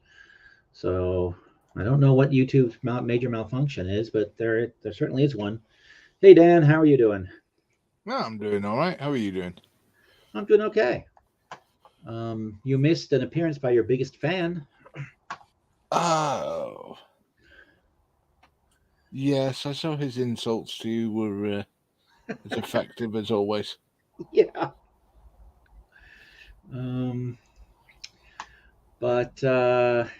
Yeah. So I am running out of steam. So what do you have? What brings you by, Mr. Welsh? Yeah, just to annoy you. Okay, well, that works. Speaking of annoyance, the building that I work in, actually, I wasn't in the main building. I was working at another location, and I get there, and the power is out. I mean, nothing is working. No computers, no nothing. So I might as well just have, stayed at the main office, so to speak. But I got to sit around and do nothing for half the day, which, easy money is the best money, right? But power comes back on. And this is one of the reasons why I wish I could go back to not having to carry radio around, because on the radio comes the message that, power's back on. But please don't flush all toilets at once. We don't want to overload the system. So, because apparently the toilets are somehow tied into the electrical system or computers or something. And then a few minutes later, the message came with the radio that please flush your toilets and notify maintenance whether they are working or not. So, no. When you are contacted, please flush your toilets to let maintenance know whether they are working or not. So that that one's easy. I know why you had that. Oh yeah? Yep. That building's below ground level, is below the level of the main sewer. So you have to pump your sewage up to the main sewer. It actually is below ground level. I mean, it is below the, yeah, okay. Okay, that makes sense. Now, I can see that. Okay. At the time, I was just sitting at my, useless desk laughing. But okay, it makes sense now. Engineers. Yeah. Well, I wouldn't even really call them insults. It was just lame non sequiturs. I mean, okay, I'm boring. I've never made any bones about not being boring. He is an expert in boring, actually, when I looked at some of his stream. But anyhow, neither here nor there. Last time. There was the weight reference. Well, yeah, it's trite. It's trite. That's the only way to describe it. But last time he was here, somebody actually banned him. So I figured, I unbanned him. I actually unbanned most of the ones except for what I think were sock accounts. Because one got banned and another one popped up, another one popped up. So, but I banned him again. If he can't play nice, I don't know that he needs to play here at all. He can't. If he wants to come in and be witty, he's welcome to. He wants to come in and contribute to the conversation, he's welcome to. But if he wants to, be an insult comic, he can do that on his channel. Yeah, it wouldn't be so bad if he was actually any good at it. Yeah. That's the problem. You can only get away with being an insult comic if you're any good at it. Yep. No one wants to see a bad insult comic. Yeah, that was something else too. I mean, If he was giving me something to play off, maybe it would have been okay. But I'm boring him to sleep. Okay, fine. What? Do you have anything else to offer? No. Okay. But yeah, Carrie timed him out, and then I just went ahead and kicked him. Yeah, fair enough. So, I mean, the guy does speak at the rate of 2 sentences an hour. oh, he was just in the side chat. He didn't even come up. Didn't even invite him up. I guess I could have. Maybe I should have. I don't know. Well, too late now. And The link was out there before he insulted you. yeah, I believe it was. Because I put it out twice tonight. So I'm documented as Bullet Chop Surrender Monkey on Resistance Fall of Man. I don't know what that is. That must. Oh, that's a game. Mm-hmm. Okay. The things that I do not know are. You must be close to your hours, if not over. I was 30 hours away when I looked at it yesterday.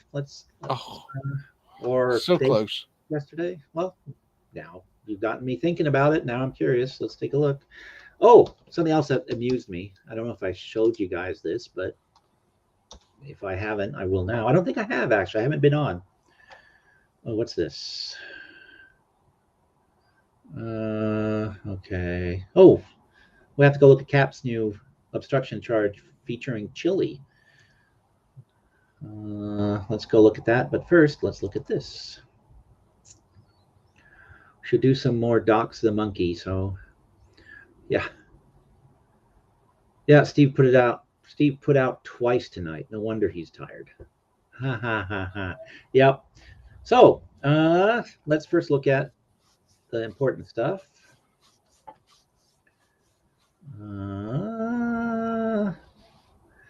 Yeah, still at the same amount I was at when I looked at this at some point yesterday. Must have been late at night after I got back from work. 2965 public watch hours is where it stands right now. So next couple of days, I should be over the hump. Yeah. Yeah, and then I have to figure out what to do after that. Because it's the reduced thing. It's not the ads and stuff. So this is something I actually have to do things with, like membership levels and things like that. So maybe it'll be a joke off of. There you go, Steve Miller's band. So there'll be a drummer level, non-exploding. I don't know. I'll think about that, but I have to do a Spinal Tap joke or two, or life is not worth living. But anyhow, here's what YouTube. So we talked about this after the stream, and I sent in the, hey, why did you knock me off air? And the first one that they came back with was that your content has been removed due to violation of community guidelines because of the first time. This is only a warning. All right, so they gave me a warning, and it was for deceptive practice, spamming, or redirect people to other websites. Those were the things that they said that I'd done. But you go here, click to review content. Appeal approved. We've put your content back up on YouTube, and the warning or strike against your channel has been removed. Thanks for working with us to help keep the YouTube community protected. So that makes it sound like the stream is back, right? Well, no, because the next thing, appeal rejected, strike removed. Thank you for your appeal. After review, we've determined your content, Late Night with Steve, does violate. Whoops, I didn't mean to do that. I meant to do this. After review, we've determined that your content does violate community guidelines. It won't be available on YouTube, but we've removed the strike on your account. So the stream is still down. I don't know exactly what it was that triggered them taking it down. Instagram. But that's the best theory. I mean, that is the one that makes the most sense. But then I did try to play a Russian music video, and right now YouTube has demonetized everything Russian, so maybe that could trigger it. No. No. But anyhow, but then they say we've removed the strike on your account. That's makes it sound like I'm back to zero. Since the warning was not a strike, but they removed it. I'm not going to try to tempt fate, but I just find this thing very interesting that They have removed it. That they say, "Yay, your thing's back." You see where it says latest video performance? Yeah. If you still had the strike, it would appear there. Oh, not hearing notifications. Oh, yeah, that's right. It was here originally. That's right. You're right. Okay. Well, so I guess I'm still in the dark, but at least I don't have any strikes.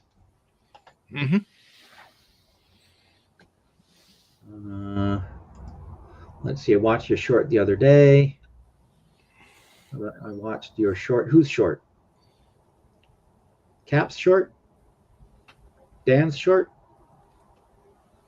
I don't have shorts, only Okay. longs.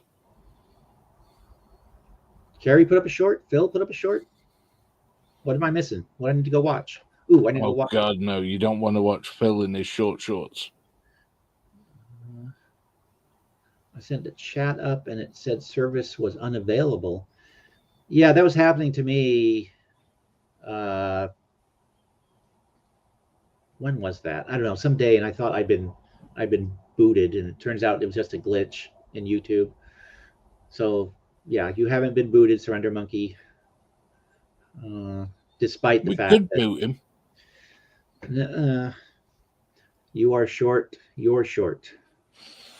I think he's saying he watched 20 minutes of your shorts the other day. Oh. I think that was Oh. drunken monkey speak. Okay. So he just sat and watched, let a whole bunch of the 1 minute things go by. Okay, nice. Did I get that right, Surrender? Cap. I want to go look at Cap's thing. Let's see. YouTube. Cyrax tells a whopper. Cyrax, the legal guru. Wow. Cap's been hired as Cyrax's publicist, I think. No, Surrender. It was the same one for 20 minutes. Oh! Okay. Which one was it? So I can, maybe it's the one that I have like a couple hundred views on. That was you over and over and over. Okay. No, you only get one view. You just get ridiculous amounts of watch time on it. Oh, okay. Let's see. So we have like a cornucopia of Cyrax here. Oh yeah, by the way, if you guys haven't seen 17 views on McClintock now. See, Cap, if you're still here, I told you people would come in later and watch it. I am surprised you get a McClintock's public domain. Yes. Okay. Oh, it is. Well, basically, the copyright holders screwed up. It was owned by, these is one of 6 films. I forget the other 5, but Wayne owns copyright to, maybe it's 7, but there are several films that he owned the copyright to himself, that he invested in them. He owned the rights. McClintock was one of those. 1979 rolls around, and it was time to renew it. And like so many other outfits at the time, before the days of home video, before that had fully come into its own, they didn't bother renewing the copyright. Home video home video. Good Time Video was the name of the company. That's what they did. They picked up public domain stuff. They put it on tape and they sold them and put them in rental stores. The company that Wayne had and his estate tried to sue, saying, hey, this is our copyright. Supreme Court or the lower court said, no, it's not. You didn't renew it within the time frame. It's now public domain. They tried another avenue. They said, well, we have the script. The script is copyright. The movie is based on the script. Therefore, the movie is copyright. And the court said, no, it's an unpublished script. We don't buy it. And it's public domain because you didn't renew it in a timely fashion. And there's actually quite a handful of movies from the actually all the way up to the early 80s that have issues that have just have them knocked into public domain for one technical reason or another. Huh. I'm surprised the music didn't help them. Yeah, I don't know about the prominence of the soundtrack, but it's in public domain.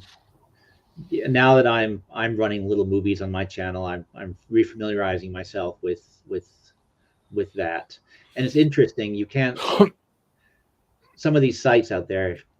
You can't just assume because something is on there it's public domain, like the Internet Archive.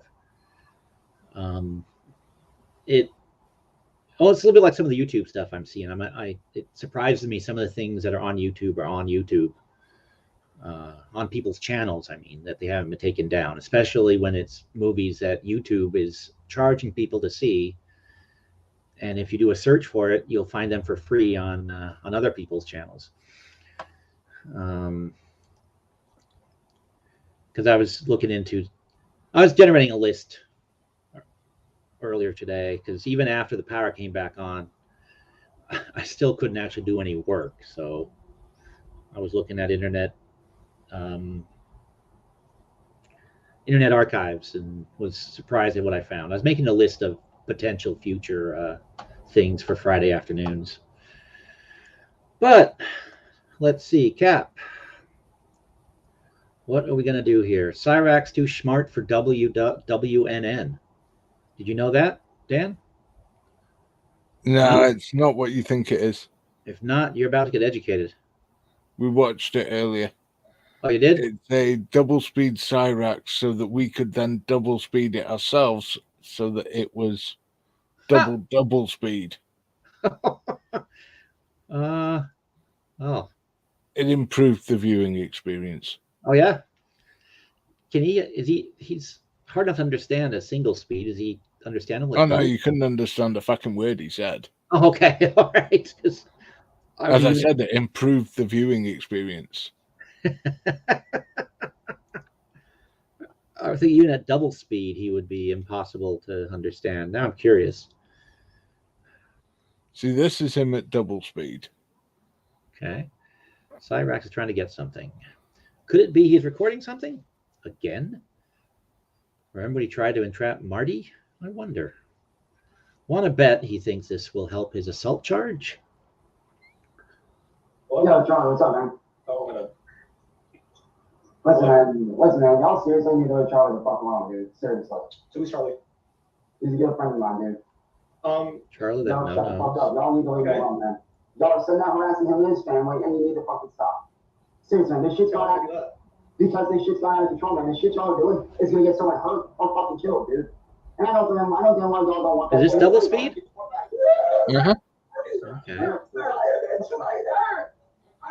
These motherfuckers in this building, the real.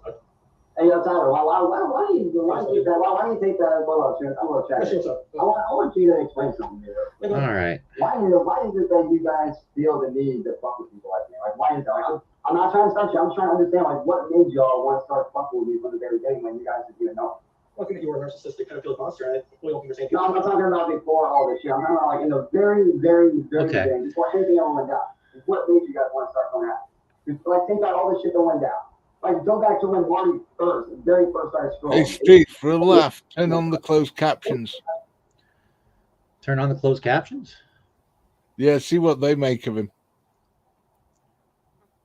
Fact that you're definitely special needs, and I definitely bias against special needs people. Oh, thanks for that, dude. I appreciate that. But honestly, bro, what little advice for you, dude? Look at Hold on. Little advice for you, bro. attacking protesters on your sidewalk isn't going to be. Well, guess what? The dude had it coming. What can I say? The dude had it coming. But take it from me, you know what happened. No, take it from me, dude. Take it from me that you and your friends are Let's to do it, mustache. a bunch of online internet bullies, and you need to get lives, dude. For real. Like, where the fucking shade? You have a Hitler mustache. Yeah, at least I don't go around the internet bullying people all day. Like you guys. No, it's not just you. It's you and all your little friends. It's you and Marty and all your friends. Let's be honest here, Tyler. You've had it up for me since day fucking one. And you know, and I'll admit, the little wrestling videos they did, those are actually, I actually enjoy them, man. Those are actually pretty dope. I actually respect that you actually like, actually creating wrestling. I appreciate that, dude. So when you go around, when people, anything go personal, that's what it is about me. I'm going to actually better on your platform. Take for me, dude. Just try for you. I'm coming up to do that. So is this the Welch News Network experience? Uh-huh. Okay. I told you it improved it.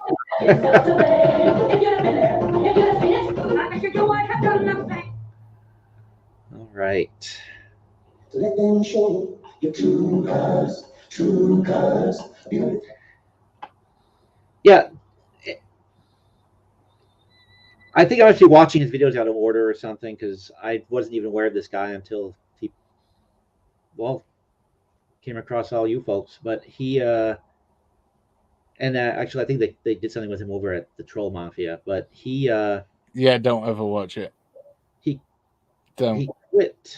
Didn't he say that I'm quitting? I'm deleting my channel, like last week, and now he's back. His triumphant return, or am I just? He says that at least once a week, twice on Sundays. Ah, all right. Well, that explains it.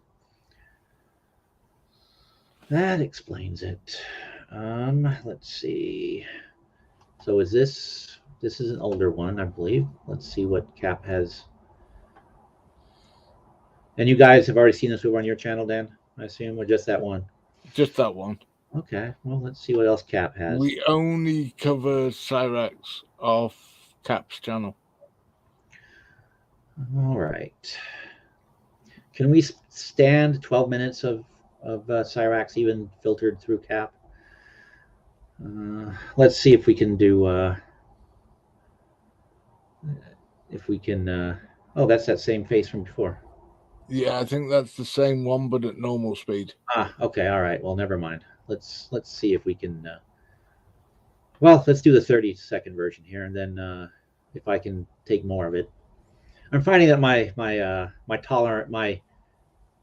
fortitude is I think weakening for some of these freaks.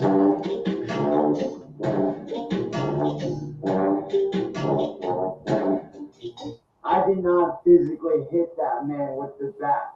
He caught the bat and grabbed it away from me. No, let it happen. Let it happen. No, let it happen. Let it happen. Huh? Oh yeah, who do you believe? Your lying eyes or his lying mouth? Yeah. All right. Good night, Carrie. Oh, he left the internet on July 5. All right, Carrie. Making donuts again? Later that same evening.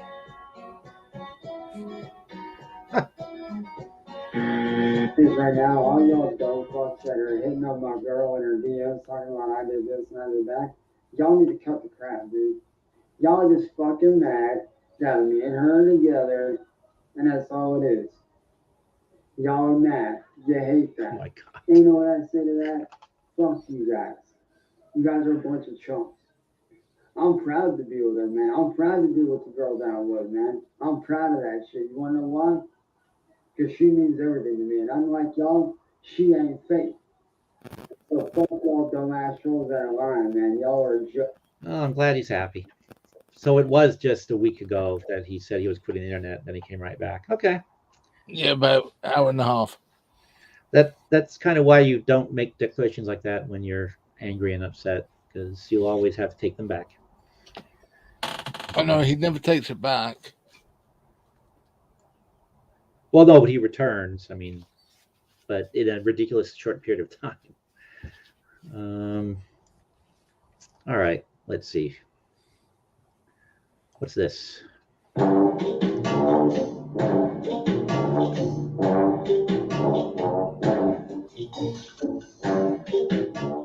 Well, y'all, so I'm beginning the question of why did I say what I said about that dude deserving it? Well, let me tell you.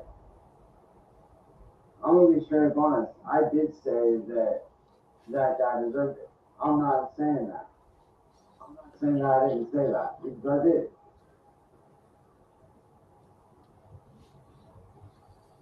But there's a reason why I said that. It's because that man, when he showed up here, harassed and attacked my family, after rallying and riling up half my neighborhood, and coming here to harass us and my family. And you know what's sad? If the cops would have done their fucking job, this could have all been prevented. All this started because the police would not help us. My family has reached out over 113 times for help, but nothing got done. And now, as a result of them not helping us, I'm now in a court case. So yes, I do blame the police for what happened that day. If they had done their jobs and actually looked into this situation, this whole thing could have been prevented. Him coming here could have been prevented. All the shit that went down could have been prevented. But because of the cops not taking my family seriously and acting very unprofessional, I had to take matters into my own hands. And I'm sorry, but when you show up to my house and harass my family, and you sit there and antagonize them and get in their face while you're on our property, and we tell you to leave and you don't leave, that gives us every right to do what we did.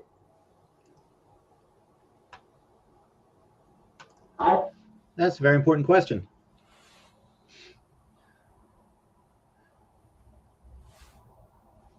He does not have a chili freeze face, though, this guy. No, the honey goblin just no. No. Just be glad you can't see what he's doing with his hands. Oh, Liz answered. It involves a fidget spinner.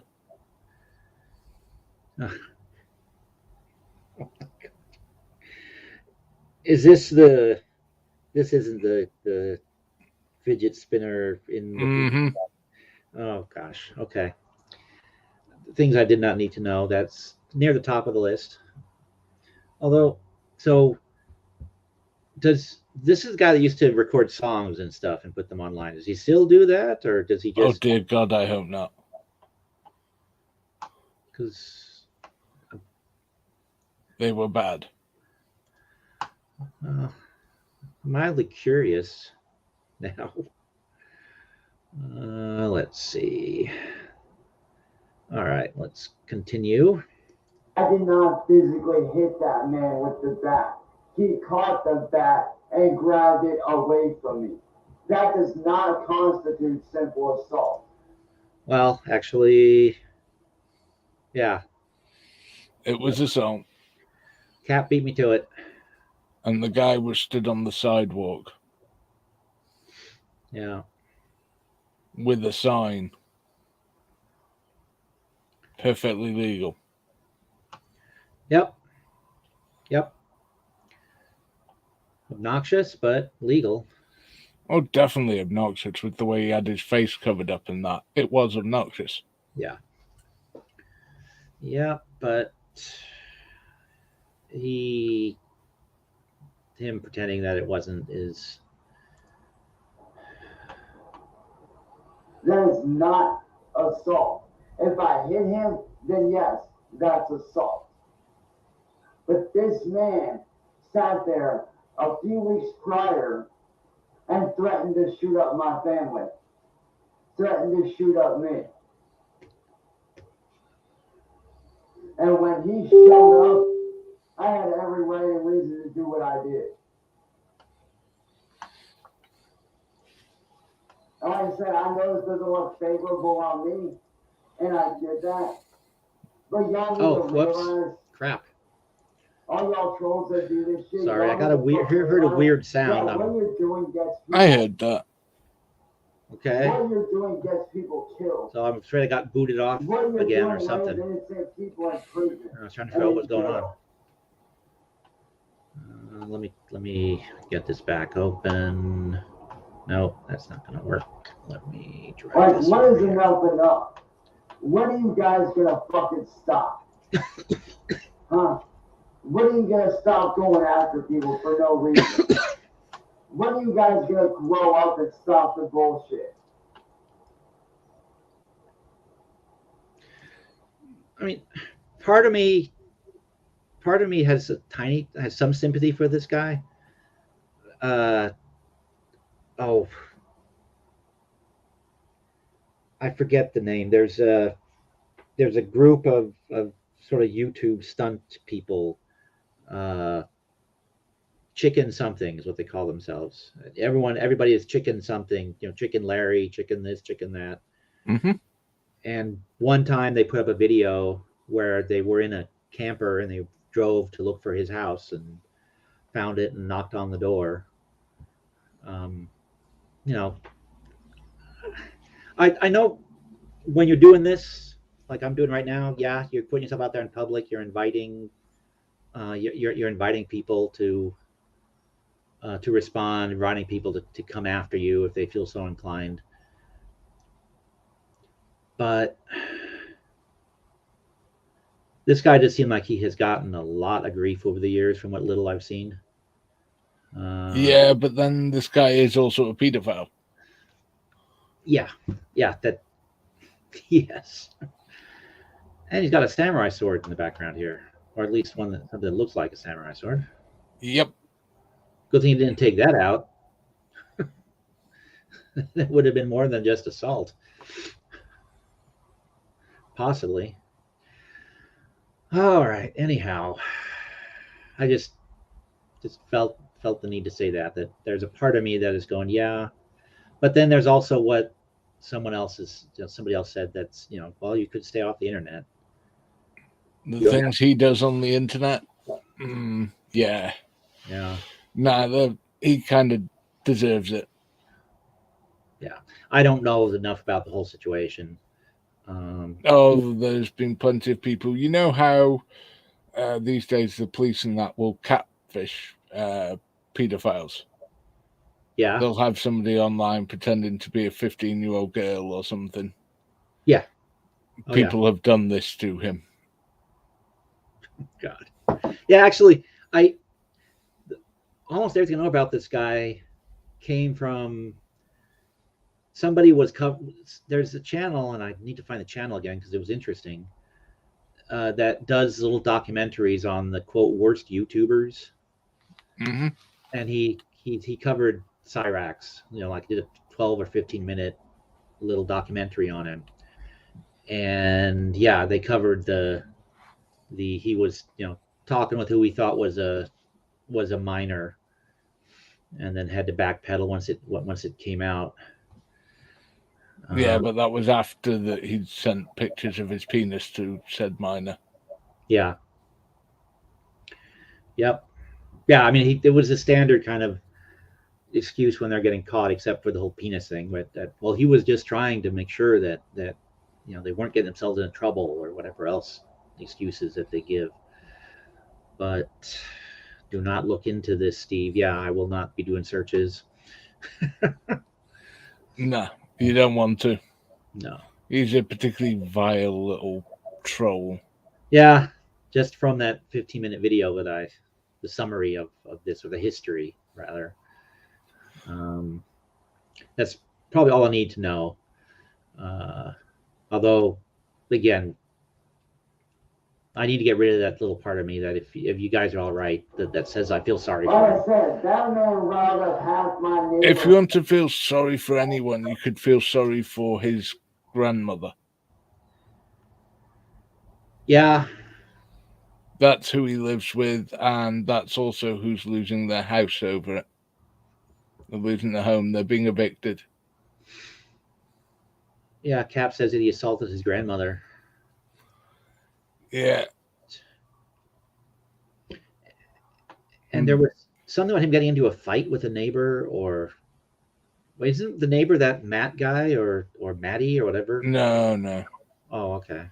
He went to try and beat up Matty, and Matty beat the shit out of him. That was hilarious. Okay. And it is recorded. Yeah, he had he dropped his camera, right? He didn't take one. Okay. Maybe I'm confusing this with some other YouTuber behaving badly.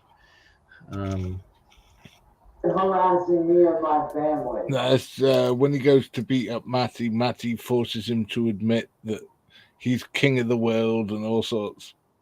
Oh boy.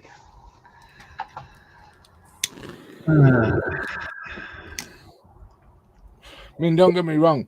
Matty is a piece of shit. So Yeah. it's one of them of who cares who wins or loses, really, but it was objectively just funny.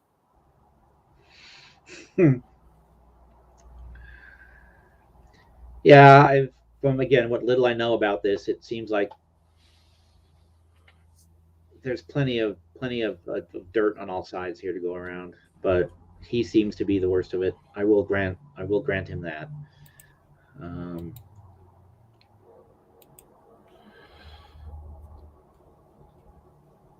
There's also a drunk guy, Ed, who's around quite a bit. Yeah, the grandmother's husband or boyfriend or something. Yeah. Yeah, he was out there in the clip with Cyrax getting arrested. And I think he's he was not much better than Cyrax. Oh, yeah? Well, the way he was screaming and things at everybody, it's like, yeah, you're not much. I can see where part of this comes from. Yeah. And there's no doubt the guy is special needs. Well, he's definitely has some sort of physical disability. Mental, too. That elevator does not go all the way to the top.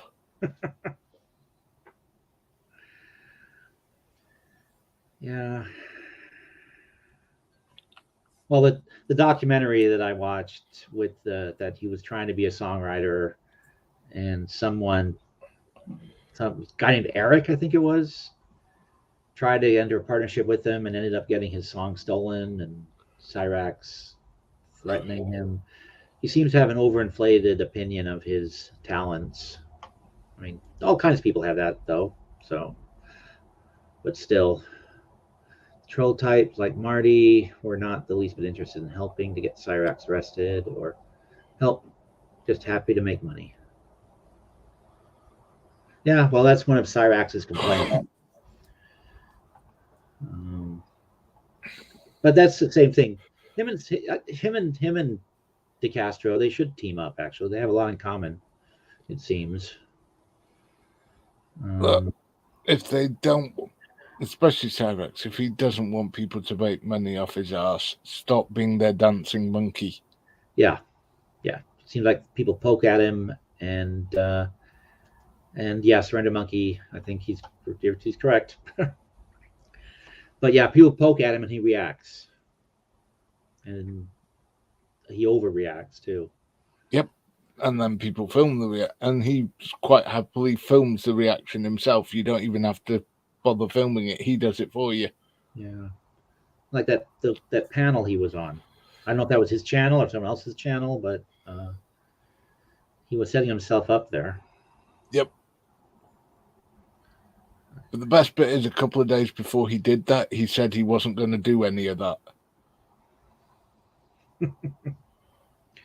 Ooh, someone might found on the 24th. What is this? Oh, that's his next court date on the 24th. Fuck you, Where Dan. hopefully they lock him up. Yeah. Huh? When are you gonna grow up, shut up, and cut the bullshit? I know what you guys are trying to do, and it's not gonna work. Like I said, I'll fight this whole damn thing my entire life if I have to. If it means putting a stop to the bullying and the low-count garbage on the internet, I'll fight this shit. I don't care. I'll fight this shit as long as I need to. But most important, I am calling out the Akron PD for not doing their job. Over 113 times, my family has reached out for your guys' help.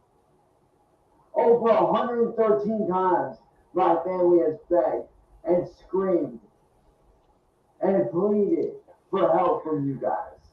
Yep, and each time they found you were the fucking problem. Yeah.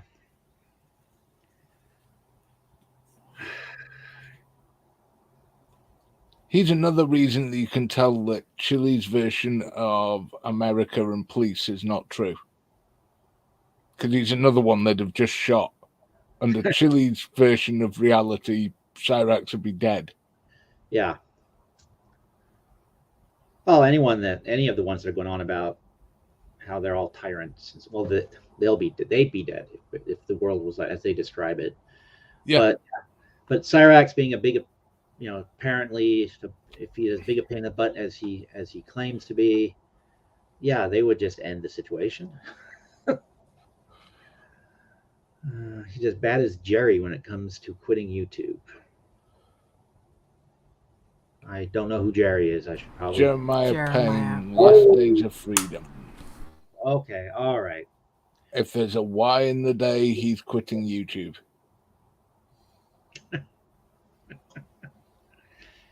Yeah, I think these guys are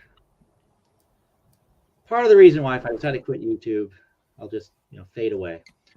Oh, I won't. If I was ever to quit, I will not just fade away. You'll go out with a huge fiery explosion. Make sure. Oh hell yes, I'm going to make some kind of epic speech, trashing every motherfucker and their dog. Well, I would not at least... my dogs. Yep, even the dog. I'm guaranteeing I will never come back because I'm going to so trash everyone that there's no way back from it. Yeah, I mean, at least I'd be 100%. I want to be 100% certain that I'm done, and it's no longer entertaining to me. So you don't have I quit, and then a week later I'm back. But Dan, you can badmouth my dog all you want. I'll even badmouth your cat. Both of them. Well, the one certainly deserves it. Oh, she's not even in here tonight. That's different. Okay. But she's probably in the closet. Hey, that you don't left forget it open. though, that cat apparently sounds like a child screaming. Yeah. What? She was playing. Cody did a whole live where where Steve's cat actually sounds like a child screaming, "No, Daddy, no." Wow. Okay. He did a whole 20 minutes on this. I saw a tiny bit of that because I think it was you that pointed out to me, or maybe it was Phil. Someone mentioned to me that he was restreaming part of one of my streams, and I saw a bit with the cats and the side chat. A lot of them were going, "No, that's a cat. No, that doesn't sound like a child. That's obviously a cat." I found that kind of amusing because, I mean, yes, cats actually can sound like babies, and sometimes they do. I don't know that either of mine really managed to pull that off. And it's like Liz said, when she's making those noises, she's playing, or she's carrying around one of the toys. And she does that. I've discovered, again, these are fully grown cats when I got them. Sometimes, so at some point in her life, if she brought a toy and dropped it by the food bowl, she got fed, because she does that several times a week. And other times it's just she's trying to get attention, or she's just, like Liz said, playing. But yeah, that was funny. Yeah, speaking of boring content. Talking about our animals is not boring. I love our fur kids. No. Someone restreaming part of my stream to talk about whether the cats are crying babies or not. Actually, it was kind of funny. That's the guy I have to put in 1.5 mode to even be semi close to staying conscious. Yeah. Yeah. Okay. Yeah, and I found myself doing that. I don't usually do that, but I mean, 2-speed actually makes him sound normal. Well, I think that was the same. That must have been the same one. I haven't watched a whole lot of his videos, but where he says he talks slowly on purpose because he's making fun of you guys over at Welsh News Network. Yeah, except when you go back and look at his earlier stuff, which he was doing before we even started broadcasting, and guess what? It's the same thing.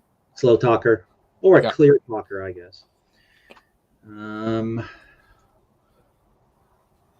There's a few that were calling you a CP. I would like to avoid them in the future. Oh. Okay. Well, wow. That was the whole thing he was implying with your cat screaming, "No, Daddy, no." Okay, I did not see that part of that. Okay, well. But Steve, then who has no children, beats children. Yeah. Oh, wait, Liz, the truly hilarious bit gets to this with Shiz put it out the other day that Coded has a criminal record for incest. Oh, really? That was her claim. What? Yeah. Evidence. If you're going to say that, evidence. She put out some tenuous evidence at best. But she's supposed to be one of his friends. Yeah, the same. This actually, I kept watching it, and that was where he was streaming part of mine. That was where Shiz was on too, I think. Yeah. Yeah, because Shiz was actually, Shiz, despite the fact that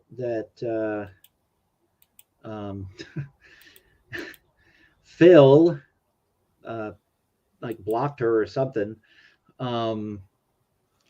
she actually was being nice. I mean, being nice to me. I mean, said that she thought I was a nice guy.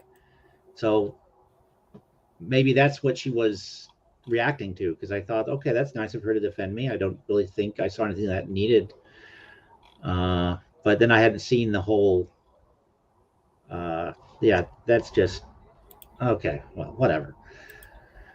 All right. Well, at this point, then. I'll pull up the thing for you. There's nobody over there worth my time or attention. Because if that was if that was the shtick they were doing, then yeah. All right, let's watch a little more of Cap's video. There you go. It's backstage. Found it? Okay. All right. Let's. All right. We'll minimize Cap's thing. Oh no, it's not your cat thing. It's the Shiz Coded thing. Right. Let's see. Out of the blue, I got this message from Falcax. And so I literally just got this from Shiz, haven't even responded yet. figured you'd want to be the first one to release this. And it's a message from Sid that says, hey, need some advice. I've been texting with Coded and offered to send him a new fan for his laptop because it's so damn loud. And then there's a police record and it says, what do I do? Do I put it out? I don't know what to do. And I said, yeah, not touching that. Here's what she actually sent. And it's a guy's Georgia Bureau Investigation sex offender registry. And she claims this is Coded and he was charged in 2012 with incest. Okay. Then I went, yeah, not touching that. Falcax said, I just know you're always looking for stuff on Coded. I said, we don't look for him, not worth the effort. It is Shiz. She has some ideas about Coded. She thought at one time Coded was the one posting shit about her and Irish Demon. Falcax goes, I know Shiz, and she sounds generally concerned. She's calling me now on Discord, and people are flipping out on her Discord server. I said, yeah, we have been down this path with her before over him being her stalker. Yeah. You know,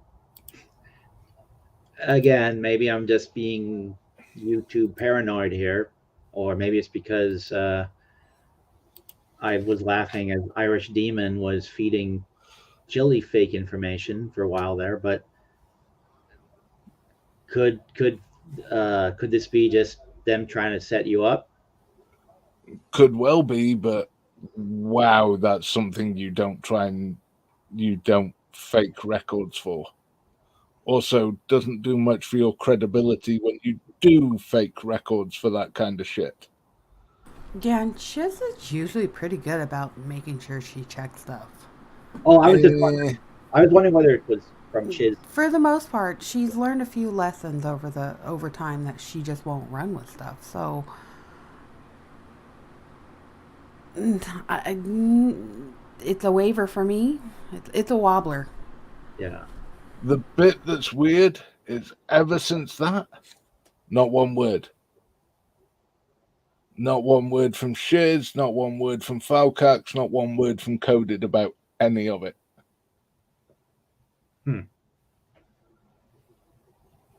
And you know how that goes is when somebody finds out something, somebody else starts digging and everybody gets a little quiet and then something may or may not spark off.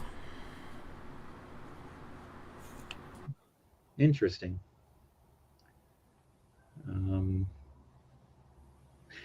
Yeah, To me, that's not a subject you play games with, though. Right. No, but if there's some digging happening, people may go a little quieter.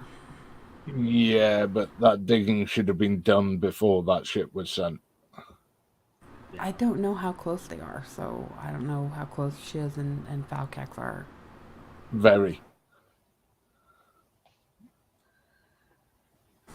Yeah. These guys are purposefully destroying the anti-fraud community. See, that is one of the things that sort of was in the back of my mind. But the only thing that gives me pause, well, A, I don't cover that sort of stuff, but B, when someone says, hey, I got this message from someone who sent me this document, and here's a screenshot of the message in the document, I always my instinct is to say, well, okay, I don't believe this, and if it's important enough, I'll go to the alleged source and say so, blah. I take the view whenever anyone sends me anything, my first reaction is don't believe you. Yeah.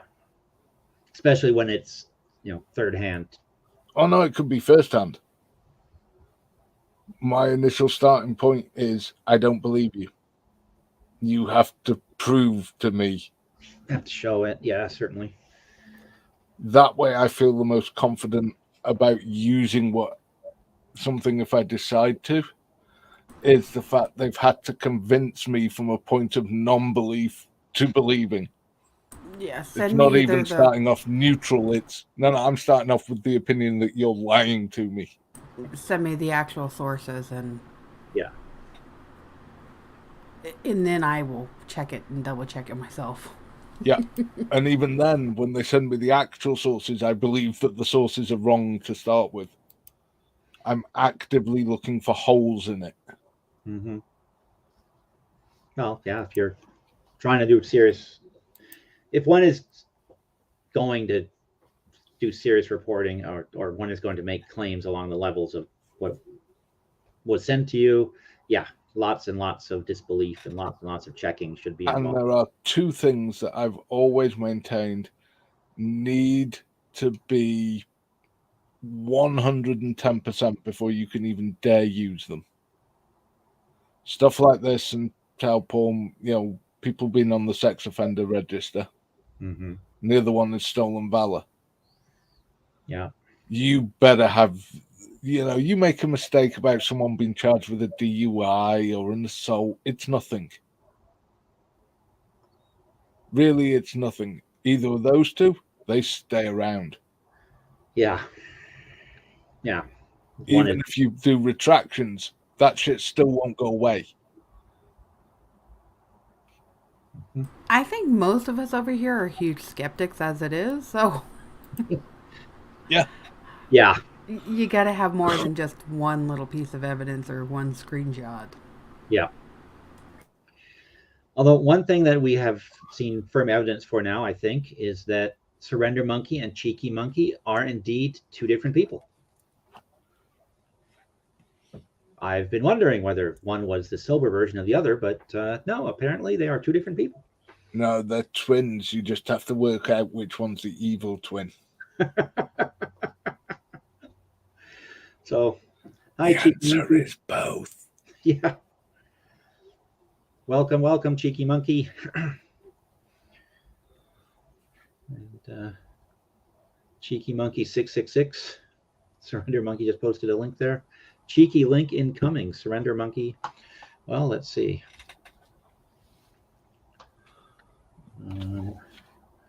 Surrender Monkey. Monkeys will rule the planet one day. Well, yeah, actually, that I think they made movies about that. So that's got to be true. Yeah, in the end, though, it never works out well for the monkeys. Oh, all right. It's 2:15. I probably should start thinking about shutting this thing down for the evening. Oh, no. Don't tell us you're going to start being responsible. Yeah. Damn it. Liz is supposed to be the adult supervision in the room, and she hasn't said a thing. I'm sorry, I was just a few preemptive the minutes adult late. supervision. I know, but I'm trying to be a little more mature. Just a little bit more mature. And the time is now 2:15 a.m. Time for bed. Yep. There. Why would you want to be more mature? It's not fun. Oh, that is absolutely true. But unfortunately, it is fun. You ever get to be the designated driver and watch all the drunks? Oh, it's hysterical. No, it's more fun being the drunk. No. Well, I mean, look at Surrender Monkey. He throws flaming piles of monkey shit at people. He has tremendous fun. Yeah, so do people going to jail. I don't want to end up there, thanks. That's when you've had too much fun. Yeah. Next thing you're going to know, you're going to be finger painting in your cell with a bodily fluid or no. No, the real problem is, a real reason why I have to be a little more mature than usual is I'm going to have to get up a little earlier than normal tomorrow because I don't know what traffic is gonna be like. They're hosting some sort of baseball thingamajigger or something in Seattle this week, and I don't know what that's going to do to the freeway, so I don't want to risk it. Sounds like it'd be more fun to go to the baseball thingamajigger. If I understood baseball, maybe. I understand that it has hot dogs and beer. Yes, that are very overpriced. Oh yeah, Pope Phil's All-Star Game. Yep. Well, the All-Star Game I think is on Saturday. Maybe they've got all kinds of stuff going on. Like old players playing and young players playing. And Steve, understanding baseball is simple. One guy throws a ball. The other guy has a piece of wood. He hits ball. Everybody else runs around like an idiot. Pope Phil is saying it'll be horrible traffic tomorrow. Yeah, that's kind of what I'm fearing. That's partly why I didn't mind when they told me to go to the other facility, because I didn't have to worry about figuring out I-5. But apparently the All-Star is tomorrow. Oh, it is tomorrow. Oh shit. Then yeah, all right. Then I'll have to leave real early. No, you just arrive late and bitch about the All-Star Game. I've got to set a good example now because he has trainees. Yeah, exactly. I made them. Exactly. You got to teach them how it's done properly. No, you want them to be on time so you go home on time when they cover for you. Yep, pretty much. But they're never going to be on time. Oh, you're setting people up with false expectations. Because if you're not on time, then you have to hear me gripe, and nobody wants to hear that. That is true. I don't know. Kind of, you got a decent voice, and I've heard plenty of griping, so... Until I start screeching, and then you really do not want to hear me. I am pleasant now, but when I'm mad, I am not. Nah, I'm not buying it. Liz is too nice. Oh, Dan, one of these days you're going to piss me off, and I'm going to go off. Uh-oh. You know you're now making this a challenge, right? I'm just saying. Very rare do I lose my temper. Oh, this is definitely becoming a challenge. Okay, I think it's time to wrap this up before you decide to figure out which buttons to push, because it's way too late in the evening for that. I just think it will also be fun when, Phil's caught in the middle and he's just stood there going, not saying nothing. I would never do that on Steve's channel. Sorry. I'd appreciate that. I don't know, it might be entertaining. No. I'll invite you over to my panel one day. How's that? I'm always happy to travel. All right. On that note, I'm going to wrap it up. Thank you guys for coming by. I appreciate it. Surrender Monkey, Cheeky Monkey, Poke Phil, who will stay out of it. Good for that's a wise move. Liz, Dan, I appreciate it. It's always better with you guys around. Kelly, yeah. Carrie, Calf. Yep. Everybody. Anybody else we missed? Jesse. Oh, sorry, Jesse.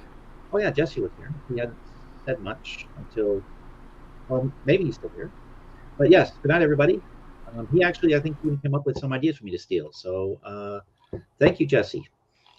And I need to clip Mr. DeCastro so I can have him tell everybody to push the like button and all that other stuff.